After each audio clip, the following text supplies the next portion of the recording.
Hi hello ನಮಸ್ಕಾರ. ನಾನು Abhishek Sringeri.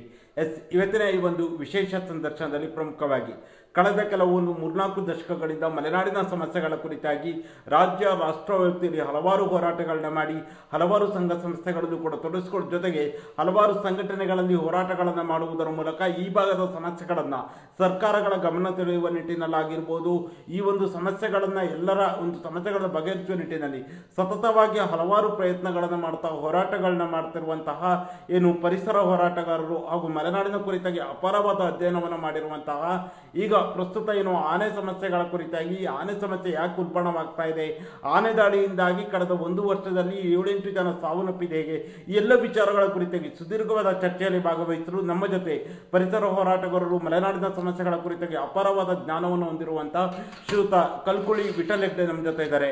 Sir, ಕಾರ್ಯಕ್ರಮಕ್ಕೆ ಆತ್ಮೀಯ ಸ್ವಾಗತ. ನಮಸ್ಕಾರ. ಸರ್, ಹೇಗಿದ್ದೀರಾ? ನಾವು ಆರಾಮಾಗಿದ್ದೀವಿ ಸದ್ಯಕ್ಕೆ, ಆದರೆ ಊರಿನ ಒಂದು ಪರಿಸ್ಥಿತಿ, ಊರು ಆರಾಮಾಗಿಲ್ಲ. ಸರ್, ದುರಂತ ಸುದ್ದಿಗಳು. Correct sir. ಅದರ ಪ್ರಮುಖವಾಗಿ ನಾನು ಈಗ ಆನೆ ವಿಚಾರಗಳು ಹಾಗೂ ಕೆರೆಕಟ್ಟೆ ಭಾಗದ ಸಮಸ್ಯೆಗಳು, ಈ ವಿಚಾರಗಳ ಕುರಿತಾಗಿ ಮಾತ್ರ ಇವತ್ತು ನಾನು ನಿಮ್ಮ ಜೊತೆ ಮಾತಾಡ್ತೀನಿ. ಅದರಲ್ಲೂ ಹೆಚ್ಚಿನದಾಗಿ ಆನೆ ಸಮಸ್ಯೆಗಳು ಹಿಂದೆಂದೂ ಕಂಡು ಕೇಳದ ರೀತಿಯಲ್ಲಿ ಆನೆ ಸಮಸ್ಯೆಗಳು ಶೃಂಗೇರಿ ಕ್ಷೇತ್ರದಲ್ಲಿ ಈಗ ಉಲ್ಬಣವಾಗಿರುವಂಥದ್ದು. ಯಾಕೆ ಈ ಒಂದು ಪರಿಸ್ಥಿತಿ ಈಗ ಪ್ರಸ್ತುತ ಶೃಂಗೇರಿ ಕ್ಷೇತ್ರದಲ್ಲಿ ನಿರ್ಮಾಣವಾಗಿದೆ? ಈಗ ಈ ಶೃಂಗೇರಿ ಕ್ಷೇತ್ರ ಅಥವಾ ನಮ್ಮ ಮಲೆನಾಡಿಗೆ ಸಾವಿರಾರು ವರ್ಷಗಳ ಚರಿತ್ರೆ ಇದೆ. ಆದರೆ ಇಲ್ಲಿ ಆನೆಯಿಂದ ತುಳಿದ ಸತ್ತ ಒಂದೇ ಒಂದು ಉದಾಹರಣೆ ಈ ನಮ್ಮ ಚರಿತ್ರೆಯಲ್ಲಿಲ್ಲ. ಈ ಆನೆಗಳು ಇಲ್ಲಿಗೆ ಬರುವುದೇ ಬಹಳ ಪರಿಸರ ವೈಪರೀತ್ಯ ಮತ್ತು ಆತಂಕಕಾರಿ. ಇದು ಯಾಕೆ ಆನೆಗಳು ಇಲ್ಲಿ ಬರ್ತಿದ್ದಾವೆ ಮತ್ತು ಒಂದೇ ವಿಧಾನಸಭಾ ಕ್ಷೇತ್ರದಲ್ಲಿ 7-8 ಜನರನ್ನು ಸಾಯಿಸಿದ್ದಾವೆ ಅಂತ ಹೇಳುವಂಥದ್ದು, ಇದು ಬರೀ ಮಲೆನಾಡಿಗೆ ಅಥವಾ ನಮ್ಮ ರಾಜ್ಯಕ್ಕೆ ಮಾತ್ರ ಇದು ಸೀಮಿತವಾದಂಥ ವಿಚಾರ ಅಲ್ಲ. ಇದು ಎಲ್ಲ ಪರಿಸರದ ಬಗ್ಗೆ, ಸಮಾಜದ ಬಗ್ಗೆ, ನಮ್ಮ ಎಲ್ಲದನ್ನೂ ಯೋಚನೆ ಮಾಡುವ, ಚಿಂತೆ ಮಾಡುವ ಎಲ್ಲ ಜನರ ಒಂದು ಜವಾಬ್ದಾರಿ ಇದು. ಇದರ ಬಗ್ಗೆ ಎಲ್ಲರೂ ಕೂಡ ಆತಂಕತೆಯಿಂದ ನಾವು ಇದನ್ನು ನೋಡಬೇಕಾಗಿದೆ. ಯಾಕಂದ್ರೆ ಸರ್, ಈಗ ನಾವು ನೋಡ್ಬೋದು, ಈಗ 2024 ಸಂದರ್ಭದಲ್ಲಿ ಸೀತೂರಿನಲ್ಲಿ ಮೊದಲ ಬಾರಿ ಆನೆ ಅಟ್ಯಾಕ್ ಆಗುತ್ತೆ. ನಂತರದಲ್ಲಿ ಏನು ಕತ್ಲೆಖಾನ್ ಎಸ್ಟೇಟಲ್ಲಿ ಆಗುತ್ತೆ, ಮುತ್ತಿನಕೊಪ್ಪ ಸಮೀಪದಲ್ಲಾಗುತ್ತೆ, ಬಾಳೆಹೊನ್ನೂರಿನ 2 ಭಾಗದಲ್ಲಾಗುತ್ತೆ, ಈಗ ಕೆರೆಕಟ್ಟೆ. ಸೀತೂರಿನಿಂದ ಹಿಡಿದು ಇಡೀ ಕ್ಷೇತ್ರವೇ ಸಂಪೂರ್ಣವಾಗಿ ಸುತ್ತುವರೆದಿರುವಂಥದ್ದು. ಅಂದರೆ ಎಲ್ಲೂ ಒಂದು ಕಡೆ ನೋಡ್ರೆ ಇಡೀ ಕ್ಷೇತ್ರದ ಜನತೆ ಒಂದು ರೀತಿಯಲ್ಲಿ ಸಂಕಷ್ಟದ ವಾತಾವರಣ ನಿರ್ಮಾಣವಾಗಿದೆಯಲ್ಲ ಅಂತ. ನಿಮಗೆ ಸ್ವಲ್ಪ ವಿವರವಾಗಿ ನಾನು ಮಲೆನಾಡಿನ ಬಗ್ಗೆ ಮಾತಾಡಬೇಕಾಗತ್ತೆ. ಈಗ ಈ ಮಲೆನಾಡು ಅಂತಂದರೆ ಇದು ಮುಂಗಾರು ಮಳೆ ಬೀಳುವ ಪ್ರದೇಶ. ಇದನ್ನು ಮಲೆನಾಡು ಅಂತ ಹೇಳ್ಬೋದು. ಮಲೆನಾಡು ಅನ್ನೋದಕ್ಕಿಂತ ಅದರ ಕುರಿತಾಗಿ ನೀವೊಂದು ಅಧ್ಯಯನ ಕೂಡ ಮಾಡಿರುವಂಥದ್ದು.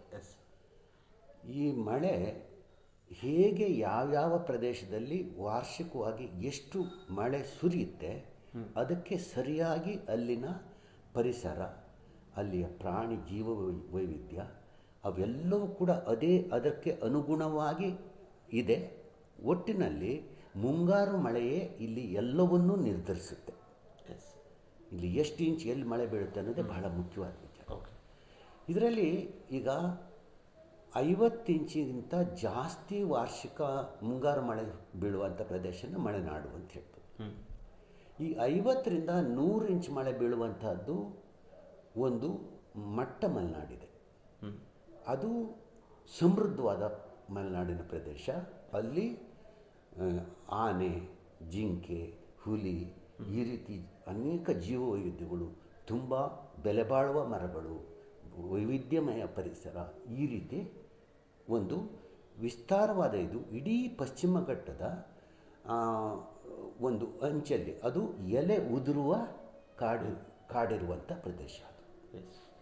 ಇದು ಒಂದು ಪ್ರದೇಶ. ಇನ್ನೊಂದು 100-120 ಇಂಚಿಂದ 150 ಇಂಚ್ ಮಳೆ ಬೀಳುವಂತಹ ಒಂದು, ಈ ನಡೂರು ಅಂತಾರೆ ಆ ಕಡೆಯವರು, ಒಂದು ಇದು ಸ್ವಲ್ಪ ದಟ್ಟವಾದ ಮಲೆನಾಡು. ಇದು ನಿತ್ಯ ಹರಿದ್ವರ್ಣ ಇರ್ತಕ್ಕಂಥ ಪ್ರದೇಶ. ಇನ್ನೊಂದು ಈ 150 ಇಂಚಿಗಿಂತನೂ ಹೆಚ್ಚು 400 ಇಂಚುವರೆಗೂ ಮಳೆ ಬೀಳುವಂಥ ಘಾಟಿ ಪ್ರದೇಶ, ಅದು ಘಟ್ಟ ಪ್ರದೇಶ. ಈ 150 ಇಂಚಿಂತ ಮೇಲೆ ಏನು ಮಳೆ ಬೀಳುವಂಥ ಘಟ್ಟ ಪ್ರದೇಶ ಇದೆ, ಅಲ್ಲಿ ಬದುಕುವಂತಹ ಒಂದು ಸಸ್ಯ ಅಥವಾ ಪ್ರಾಣಿ ಅಥವಾ ಮತ್ತೊಂದು ಪಕ್ಷಿ ಯಾವುದೇ ನಿಮಗೆ 50ರಿಂದ 100 ಇಂಚ್ ಮಳೆ ಬೀಳುವಲ್ಲಿ ಇರಲ್ಲ, ಇರಲೂಬಾರ್ದು. ಅದು ಅಲ್ಲಲ್ಲೇ. ಈಗ ನಿಮಗೆ ಒಂದು ಉದಾಹರಣೆಗೆ ಹೇಳಬೇಕು ಅಂದರೆ, ಒಂದು ಕೋಗಿಲೆ ಇದೆ. ಕೋಗಿಲೆ 50ರಿಂದ 100 ಇಂಚ್ ಮಳೆ ಬೀಳುವ ಪ್ರದೇಶದಲ್ಲಿ ಇರಬೇಕು ಅಥವಾ ಅದರಿಂದ ಆಚೆಗಿರಬೇಕು. ಅದು 100 ಇಂಚ್ ಮಳೆ ಬೀಳುವಂಥ ಈಚೆಗೆ ದಾಟಬಾರ್ದು. ಅದು ಯಾವಾಗ 100ರಿಂದ 150 ಇಂಚ್ ಮಳೆ ಬೀಳುವಲ್ಲಿಗೆ ಸರಿದಿದೆ, ಅಲ್ಲಿಗೆ ಬಂದಿದೆ ಅಂತಂದರೆ ಏನೋ ಪರಿಸರದಲ್ಲಿ ವ್ಯತ್ಯಾಸ ಆಗಿದೆ ಅಂತ ಹೇಳಿ ಅರ್ಥ. ಅಂದ್ರೆ ಈಗ ಆನೆಗಳೀಗ ನೀವು ಹೇಳ್ತಿರೋದು ಹೇಗೆ ಕನ್ವೆ ಆಗ್ತಾ ಇದೆ ಅಂದ್ರೆ, ಈಗ ಆನೆಗಳು ಈ ಭಾಗದಲ್ಲಿ ಇರಲಿಲ್ಲ ಅಂದ್ರೆ ಈಗ ಬೇರೆ ಭಾಗದಿಂದ ಆನೆಗಳು ಈ ಭಾಗ ಬಂದಿರೋದು ನೋಡ್ರೆ ಇದು ಪರಿಸರದಲ್ಲಿ ಆಗಿರುವಂತಹ ವ್ಯತ್ಯಯ ಅಂತ ಹೇಳ್ಬೋದಾ? ಖಂಡಿತ. ಇದನ್ನ ಈಗ ನಿಮಗೆ 150 ಇಂಚಿಂದ 200 ಇಂಚು ಅಥವಾ 400 ಇಂಚು ಮಳೆ ಬೀಳುವಂತಹ ನಿತ್ಯ ಹರಿದ್ವರ್ಣ ಮಳೆಕಾಡಿನ ಪ್ರದೇಶ, ಅದು ಘಟ್ಟ ಪ್ರದೇಶ, ಘಾಟಿ ಪ್ರದೇಶ. ಅಲ್ಲಿ ಕೋಗಿಲೆ ಹೋಗಲೇಬಾರ್ದು.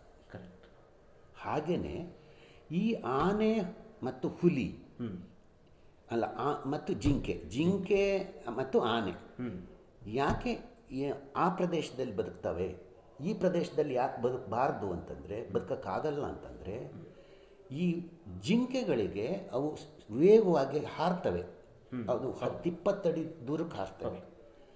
ಈ ಕಡಿದಾದ ಬೆಟ್ಟಗಳಲ್ಲಿ ಜಿಂಕೆಗೆ ಬೇಕಾದ ಆಹಾರ ಇದ್ದರೂ ಕೂಡ ಅದಕ್ಕೆ ಓಡಾಡೋಕ್ಕಾಗಲ್ಲ, ಅದು ಮುಕ್ಕುಸ್ ಬೀಳುತ್ತೆ. ಹಾಗಾದ್ರಿಂದ ಅದೇನು ಮಾಡುತ್ತೆ, ಅಲ್ಲಿ ಇರುತ್ತೆ. ಎಲ್ಲಿ ಜಿಂಕೆ ಇರುತ್ತೆ ಅಲ್ಲಿ ಹುಲಿ ಇರುತ್ತೆ, ಎಲ್ಲಿ ಜಿಂಕೆ ಇರುತ್ತೆ ಅಲ್ಲಿ ಆನೆ ಇರುತ್ತೆ. ಆನೆ ಅಲ್ಲೇ ಯಾಕಿರುತ್ತೆ ಅಂತಂದರೆ, ಆನೆಗೂ ಕೂಡ ಕಡಿದಾದ ಬೆಟ್ಟಗಳನ್ನು ಹತ್ತಕ್ಕಾಗುತ್ತೆ, ಇಳಿಯೋಕ್ಕಾಗಲ್ಲ. ಇಳಿದ್ರೆ ಡೌನ್ ಹೋಗೋದು ಬಾರಿ ಕಷ್ಟ, ಮುಗ್ಗುರಿಸುತ್ತೆ. ಅದು ಕಡಿದಾದ ಅನಿವಾರ್ಯವಾಗಿ ಎಲ್ಲಾದರೂ ಇಳಿಬೇಕಂದ್ರೆ ಅದು ಮಂಡಿ ಮಡಿಸಿ ಮುಂಗಾಲಲ್ಲಿ ಅದು ಜಾರುತ್ತೆ, ಅದರ ದೇಹದ ತೂಕ ಪೂರ್ತಿ ಮುಂದಕ್ಕೆ ಬಂದ್ಬಿಡುತ್ತೆ. ಹಾಗಾದ್ರಿಂದ ಅದಕ್ಕೆ ಕಡಿದಾದ ಬೆಟ್ಟಗಳಲ್ಲಿ ಅದು ವಾಸ ಮಾಡಬಾರ್ದು, ಮಾಡೋಕ್ಕಾಗಲ್ಲ. ಅದು ನೈಸರ್ಗಿಕ ನಿಯಮ. ಈಗ ಕೆರೆಕಟ್ಟೆಯಂತಹ ಆಗುಂಬೆಯಂತಹ ಈ 200 ಇಂಚು 400 ಇಂಚು ಮಳೆ ಬೀಳುವಂತಹ ಮಳೆಕಾಡಿನ ನಿತ್ಯ ಹರಿದ್ವರ್ಣ ಪ್ರದೇಶಕ್ಕೆ ಒಂದು ಆನೆ ಬಂದಿದೆ ಅಂತಂದರೆ ಇದು ಬಹಳ ಬಹಳ ಪರಿಸರ ವೈಪರೀತ್ಯ ಹೌದು, ವೈಚಿತ್ರ್ಯವೂ ಹೌದು ಮತ್ತು ಆತಂಕಕಾರಿಯೂ ಹೌದು. ಆದರೆ ಯಾಕೆ ಅಲ್ಲಿಗೂ ಕೂಡ ಆನೆ ಬರುತ್ತೆ, ಯಾಕಂದ್ರೆ ಪ್ರಶ್ನೆ ಇರುವಂಥದ್ದು ಅದೇ. ಯಾಕಂದ್ರೆ ಹಿಂದೆಂದೂ ಕಂಡು ಕೇಳಿದ್ರೆ, ಈಗ ನಾವು ಕೂಡ ಹಲವಾರು ಜನರನ್ನ ತುಂಬಾ ಹಿರಿಯರನ್ನೆಲ್ಲ ಕೇಳಿದಾಗ ಅಥವಾ ಬೇರೆ ಬೇರೆ ಅಧ್ಯಯನ ಮಾಡೋದನ್ನ ಕೇಳಿದಾಗ ಅವ್ರು ಹೇಳುವಂಥದ್ದು ಈ ಭಾಗದಲ್ಲಿ ಆನೆ ಬಂದು ತುಳಿದ ಇತಿಹಾಸವೇ ಇಲ್ಲ, ಇದೇನೋ ಒಂದು ಇಡವಟ್ಟಾಗಿದೆ ಅಥವಾ ಏನೋ ಒಂದು ವೈಪರೀತ್ಯಗಳು ಕಂಡು ಬರ್ತವೆ. ಅಂದ್ರೆ ನನ್ನೇನು ಬಗ್ಗೆ ನಿಮ್ಗೆ ಕೇಳ್ತಿರುವಂಥದ್ದು, ಆನೆಗಳು ಈ ಪ್ರಮಾಣದಲ್ಲಿ ಮಲೆನಾಡಿನ ಭಾಗದಲ್ಲೂ, ಅದು ಕೊಪ್ಪ, ಶೃಂಗೇರಿ, ಎನ್ನಾರ್ಪುರ, ಬಾಳೆಹೊನ್ನೂರು ಈ ಭಾಗದಲ್ಲಿ ಈ ಪ್ರಮಾಣದಲ್ಲಿ ಆನೆಗಳು ಬರಲು ಪ್ರಮುಖವಾಗಿ ನೇರ ಕಾರಣ ಏನು? ನಿಮಗೆ ನಿರ್ದಿಷ್ಟವಾಗಿ ಒಂದು ಕಾರಣ ಹೇಳಬೇಕಂದ್ರೆ, ಒಂದು ಆನೆ ಅಂದರೆ ಒಂದು ಆರೋಗ್ಯವಂತ ಆನೆಗೆ ದಿನಕ್ಕೆ 200ರಿಂದ 800 kg ಆಹಾರ ಬೇಕು. ಅದರ ಮುಖ್ಯವಾದ ಆಹಾರ ಹುಲ್ಲು ಮತ್ತು ಬಿದಿರು. ಹುಲ್ಲು ಬಿದಿರು ಎಲ್ಲಿ ಬೆಳೀತದೆ ಹೆಚ್ಚಾಗಿ ಅಂತಂದರೆ, ಈ ಏನು ಮಟ್ಟ ಮಲೆನಾಡು ಅಂತ ಹೇಳಿದ್ರೆ ಅಲ್ಲಿ ಮಾತ್ರ ಬೆಳೆಯುತ್ತೆ, ಎಲೆ ಉದುರುವ ಜಾಗದಲ್ಲಿ. ಈಗ ಇಲ್ಲಿ ಅದಕ್ಕೆ ಬಂದರೆ ಇದಕ್ಕೆ ಓಡಾಡೋಕ್ಕಾಗಲ್ಲ. ಆದರೆ ಈಗ ಆನೆಗಳ ಪ್ರಮಾಣ ಜಾಸ್ತಿ ಯಾಕಾಗಿದೆ ಅಥವಾ ಯಾಕೆ ಇಲ್ಲಿಗೂ ಬರ್ತಿದ್ದಾವೆ, ಇದಕ್ಕೆ ಕಾರಣಗಳೇನು ಅಂದರೆ, ಮೂಲಭೂತವಾಗಿ ನಾವು ಕೆಲವು ಅದರ ಅಧ್ಯಯನ ಮಾಡಿದಾಗ ಕೆಲವು ಅಂಶಗಳು ಅದರಿಂದ ಗೊತ್ತಾಗಿದೆ. ಅದರಲ್ಲಿ ಏನು ಅಂತಂದರೆ, ಈ ಆನೆಗಳ ಒಂದು ವಾಸಸ್ಥಾನ ಅಂತ ನಾನೇನು ಹೇಳಿದೆ, ಈ ಸೆಮಿ ಡೆಸಿಡಿಯಸ್ ಅಂದರೆ ಎಲೆ ಉದುರುವ ಪ್ರದೇಶದಲ್ಲಿ ಈ ನದಿ ಎಲ್ಲ ಇರಬೇಕಂದ್ರೆ ದಿನಕ್ಕೆ 800 kg ಆಹಾರ ಬೇಕಾದರೆ 200 ಲೀಟರ್ ನೀರು ಬೇಕಾಗುತ್ತೆ ಒಂದು ಆನೆಗೆ. ಅಷ್ಟು ಸಮೃದ್ಧ ಪ್ರದೇಶ ಅದಕ್ಕೆ ಇರಬೇಕು. ಅಂಥ ಪ್ರದೇಶ ಇದ್ದಂತಹ, ಈಗ ಉದ್ದಕ್ಕೂ ಪಶ್ಚಿಮ ಘಟ್ಟದ ಒಂದು ಉದ್ದಕ್ಕೆ, ಈಗ ನಿಮಗೆ ಒಂದು ಹೇಳ್ತಾರೆ ಆನೆ ಕಾರಿಡಾರು ಅಂತ ಹೇಳ್ತಾರೆ. ಆನೆ ಕಾರಿಡಾರು ಅಂದರೆ ಬಂಡೀಪುರದಿಂದ ಹಿಡಿದು ಗೋವಾದವರೆಗೂ ಉಂಟು, ಗೋವಾದವರೆಗೂ ಇದೆ. ಬಂಡೀಪುರದಿಂದ ಈಗ ಕೊಡಗಲ್ಲಿದೆ, ಜುಬಾರೆ ಅಂತಿದೆ, ಅಥವಾ ನಿಮಗೆ ನಾಪಕ್ಕಳು ಅಂತಿದೆ ಕೊಡಗಲ್ಲಿ. ಅಲ್ಲಿಂದ ಮುಂದಕ್ಕೆ ಬಂದರೆ ಬಂಡೀಪುರ ಇದೆ, ಆಮೇಲೆ ಕಾಕನಕೋಟೆ ಇದೆ, ಇಲ್ಲಿ ಹೌದು ಸಕಲೇಶ್ಪುರ. ಅಲ್ಲಿಗೆ ಬಂದರೆ ಅಲ್ಲಿ ನಿಮಗೆ ಕಬ್ಬಿನಾಲೆ ರಿಸರ್ವ್ ಫಾರೆಸ್ಟ್ ಅಂತಿದೆ, ಇನ್ನೊಂದು ಫಾರೆಸ್ಟ್ ಇದೆ. ಹೀಗೆ ಉದ್ದಕ್ಕೆ ನಿಮಗೆ ಅದು ಈಗ ಇಲ್ಲಿ ಕುದುರೆಗುಂಡಿ ಬರುತ್ತೆ ಅಥವಾ ಕೊಪ್ಪದಲ್ಲಿ ಬರುತ್ತೆ, ನಿಮಗೆಲ್ಲ ಸಾಗವಾನಿ ಪ್ಲಾಂಟೇಶನ್ ಮಾಡಿದಾರಲ್ಲ ಅಂತ ಆ ಭಾಗ ಅದು ಆನೆ ಕಾರಿಡಾರ್. ಅದು ಡಿಸ್ಟರ್ಬ್ ಆಗಿದೆ ಅಂತಾರೆ. ಅದು ಎಷ್ಟರ ಮಟ್ಟಿಗೆ ಸರಿ ಎಷ್ಟರ ಮಟ್ಟಿಗೆ ಗೊತ್ತಿಲ್ಲ. ಆದರೆ ಕೆಲವು ಯೋಜನೆಗಳಿಂದ ಆನೆಯ ಇದು ಇದಾಗಿದೆ, ವ್ಯತ್ಯಯ ಆಗಿದೆ, ಡಿಸ್ಟರ್ಬ್ ಆಗಿದೆ. ಅದರಲ್ಲಿ ನಾವು ಮುಖ್ಯವಾಗಿ ನಾವು ನೋಡಬೇಕು ಅಂದರೆ ಹೇಮಾವತಿ ಅಣೆಕಟ್ಟು ಕಟ್ಟಿದಾಗ ಅದು ಹಾರಂಗಿಯಲ್ಲಿ ಅದು ಆನೆಗಳ ಒಂದು ದೊಡ್ಡ ಮೂಲ ನಿವಾಸ.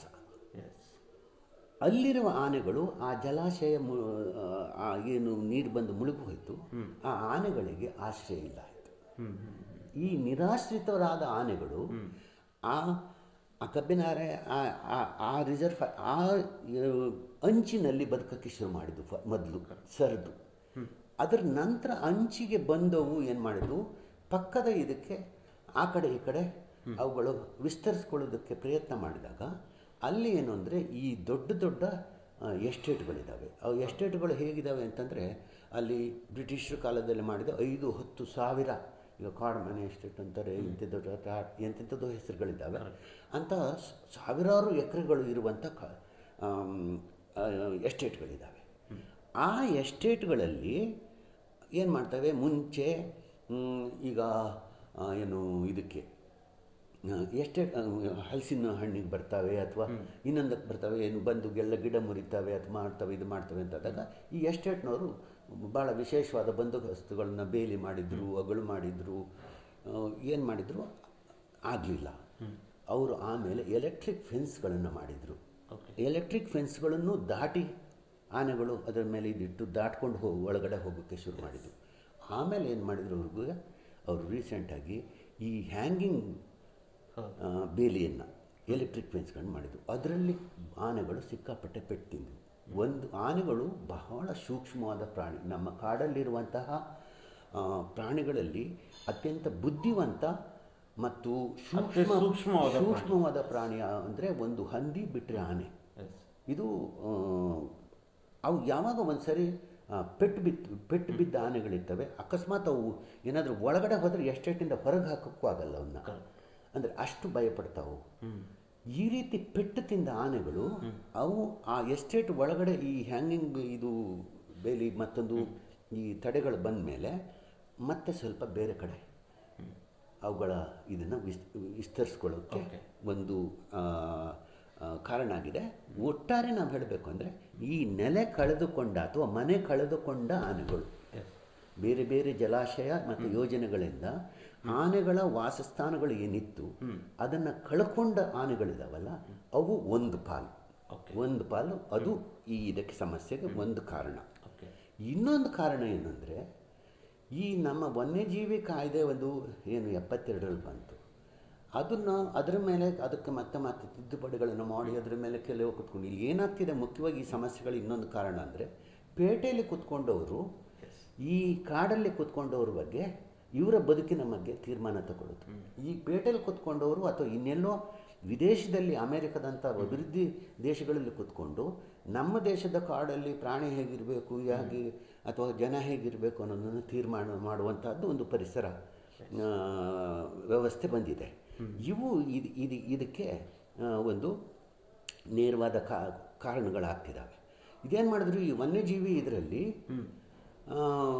ಯಾರು ಕೂಡ ಇವು ಕಾಡು ಪ್ರಾಣಿಗಳನ್ನು ಸಾಕಬಾರ್ದು, ಅದರದ್ದು ಅವಶೇಷಗಳನ್ನ ಮಾರಾಟ ಮಾಡಬಾರ್ದು, ಅವನ್ನ ಪ್ರದರ್ಶನ ಮಾಡಬಾರ್ದು ಹೀಗೆ ಅಂತ ಹೇಳಿ ಎಲ್ಲ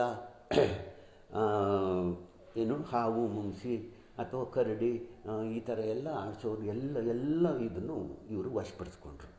ಹಾಗೆಯೇ ಆನೆಗಳನ್ನು ಕೂಡ ವಶಪಡಿಸ್ಕೊಂಡ್ರು. ಆನೆಗಳು ಮುಖ್ಯವಾಗಿ ಈ ಮಠಗಳಲ್ಲಿ ಇತ್ತು, ಬೇಕಾದಷ್ಟು ಆನೆಗಳು ಮತ್ತು ಸರ್ಕಸ್ಗಳಲ್ಲಿತ್ತು ಮತ್ತು ಈ ಟಿಂಬರ್ ಕೆಲಸ ಮಾಡೋರು ಇತ್ತು. ಮುಂಚೆ JCB ಬರೋ ಮುಂಚೆ ಆನೆಗಳೇ ಬೃಹತ್ತಾದ ಇದು ಭಾರವಾದ ಇವನ್ನೆಲ್ಲ ಎಳೆಯೋದು ಎಲ್ಲ ಆನೆಗಳೇ. ಅಂತಹ ಸಾವಿರಾರು ಆನೆಗಳನ್ನು ಇವರು ಅರಣ್ಯ ಇಲಾಖೆ ವನ್ಯಜೀವಿ ವಶಪಡಿಸ್ಕೊಂಡ್ಮೇಲೆ ಈ ಆನೆಗಳನ್ನು ತಗೊಂಡೋಗಿ ಕಾಡಿಗೆ ಬಿಟ್ಟರು. ಅವುಗಳಲ್ಲಿ ಹೆಚ್ಚಿನವು ಗಂಡಾನೆಗಳೇ. ಅವು ಏನಾಗಿದೆ, ಈ ಮನುಷ್ಯರ ಜೊತೆಗೆ ಬೆಳೆದವು, ಮನುಷ್ಯರ ಸಹವಾಸದಲ್ಲಿ ಬೆಳೆದವು, ಇಲ್ಲಿಯ ಪೌಷ್ಟಿಕ ಆಹಾರದ ರುಚಿಯನ್ನು ಕಂಡವು. ಇವು ಅಲ್ಲಿ ಹೋಗಿ ಆ ಏನು ಕಾಡಿನಲ್ಲಿರುವ ಆನೆಗಳೊಂದಿಗೆ ಬದುಕೋದಕ್ಕೆ ಅವು ಸೇರಿಸ್ಕೊಳ್ಳಲ್ಲ. ಇವು ಕಾಡಂಚಲ್ಲಿ ಬದುಕೋದು. ಇವಕ್ಕೆ ಈ ಮನುಷ್ಯರ ಗುರ್ತಿದೆ. ಈ ಆನೆಗಳಿಗೂ ಇವಕ್ಕೂ ಕೂಡ ಮನೆ ಇಲ್ಲ. ಆಮೇಲೆ ಆನೆಗಳು ಹೇಗೆ ಅಂದರೆ, ಆನೆಗಳು ಸಂಘಜೀವಿಗಳು. ಆನೆಗಳು ಮಾತೃಪ್ರಧಾನ ವ್ಯವಸ್ಥೆ ಇರ್ತಕ್ಕಂಥದ್ದು. ಆನೆಗೂ ಮನುಷ್ಯನಿಗೂ ಈ ಜೀವದ ವಿಕಾಸದ ಇದರಲ್ಲಿ 3 ಕೋಟಿ ವರ್ಷ ವ್ಯತ್ಯಾಸ ಇದೆ. ಆದರೆ ಆನೆಗೂ ಮನುಷ್ಯನಿಗೂ ಒಂದು ಜೀನು ಮನುಷ್ಯನಲ್ಲೂ ಕೂಡ ಇದೆ. ಅದು ಏನು ಅಂತಂದರೆ, ಈಗ ಆನೆಯ ಕುಟುಂಬದಲ್ಲಿ ಅದರ ನಾಯಕರು ಯಾರು ಅಂತಂದರೆ ಹಿರಿಯ ಅಜ್ಜಿ. ಅಲ್ಲಿ ಅಜ್ಜಿ ಅದರದ್ದು ಇದನ್ನು ನಿಯಂತ್ರಣ ಮಾಡುತ್ತೆ. ಯಾವುದೇ ಆಪತ್ತು ಅಪಾಯದ ಕಾಲದಲ್ಲಿ ಎಲ್ಲೋ ಇದರಲ್ಲಿ ಕೂಡ ಅದು ಎಷ್ಟೇ ದೊಡ್ಡ ಗಂಡಾನೆ ಇರಲಿ ಅಥವಾ ಇನ್ಯಾವುದೇ ಆನೆ ಇರಲಿ, ಆ ಅಜ್ಜಿಯ ಸಲಹೆಯನ್ನು ಕೇಳ್ತಾರೆ. ಆ ಅಜ್ಜಿಯ ಸಲಹೆ ಪ್ರಕಾರನೇ ನಡೆಯೋದು. ಆ ಕುಟುಂಬದಲ್ಲಿ ಪುಂಡ ಆನೆಗಳಿರ್ತವೆ. ಯಾರಾದರೂ ಪುಂಡಾಟ ಮಾಡಿ ಆ ನಿಯಮಕ್ಕೆ ಮೀರಿದ ಆನೆಗಳಿರ್ತವಲ್ಲ, ಅವನ್ನ ಹೊರಗಡೆ ಹಾಕ್ತಾರೆ. ಬಹಿಷ್ಕೃತ ಆನೆಗಳು. ಈ ಆನೆಗಳು ಕೂಡ ಈ ಕಾಡಂಚಿನಲ್ಲಿರ್ತವೆ. ಆದರೆ ಅವು ಕೂಡ ಹೆಚ್ಚು ಮನುಷ್ಯರ ಮೇಲೆ ಅಟ್ಯಾಕ್ ಮಾಡಲ್ಲ.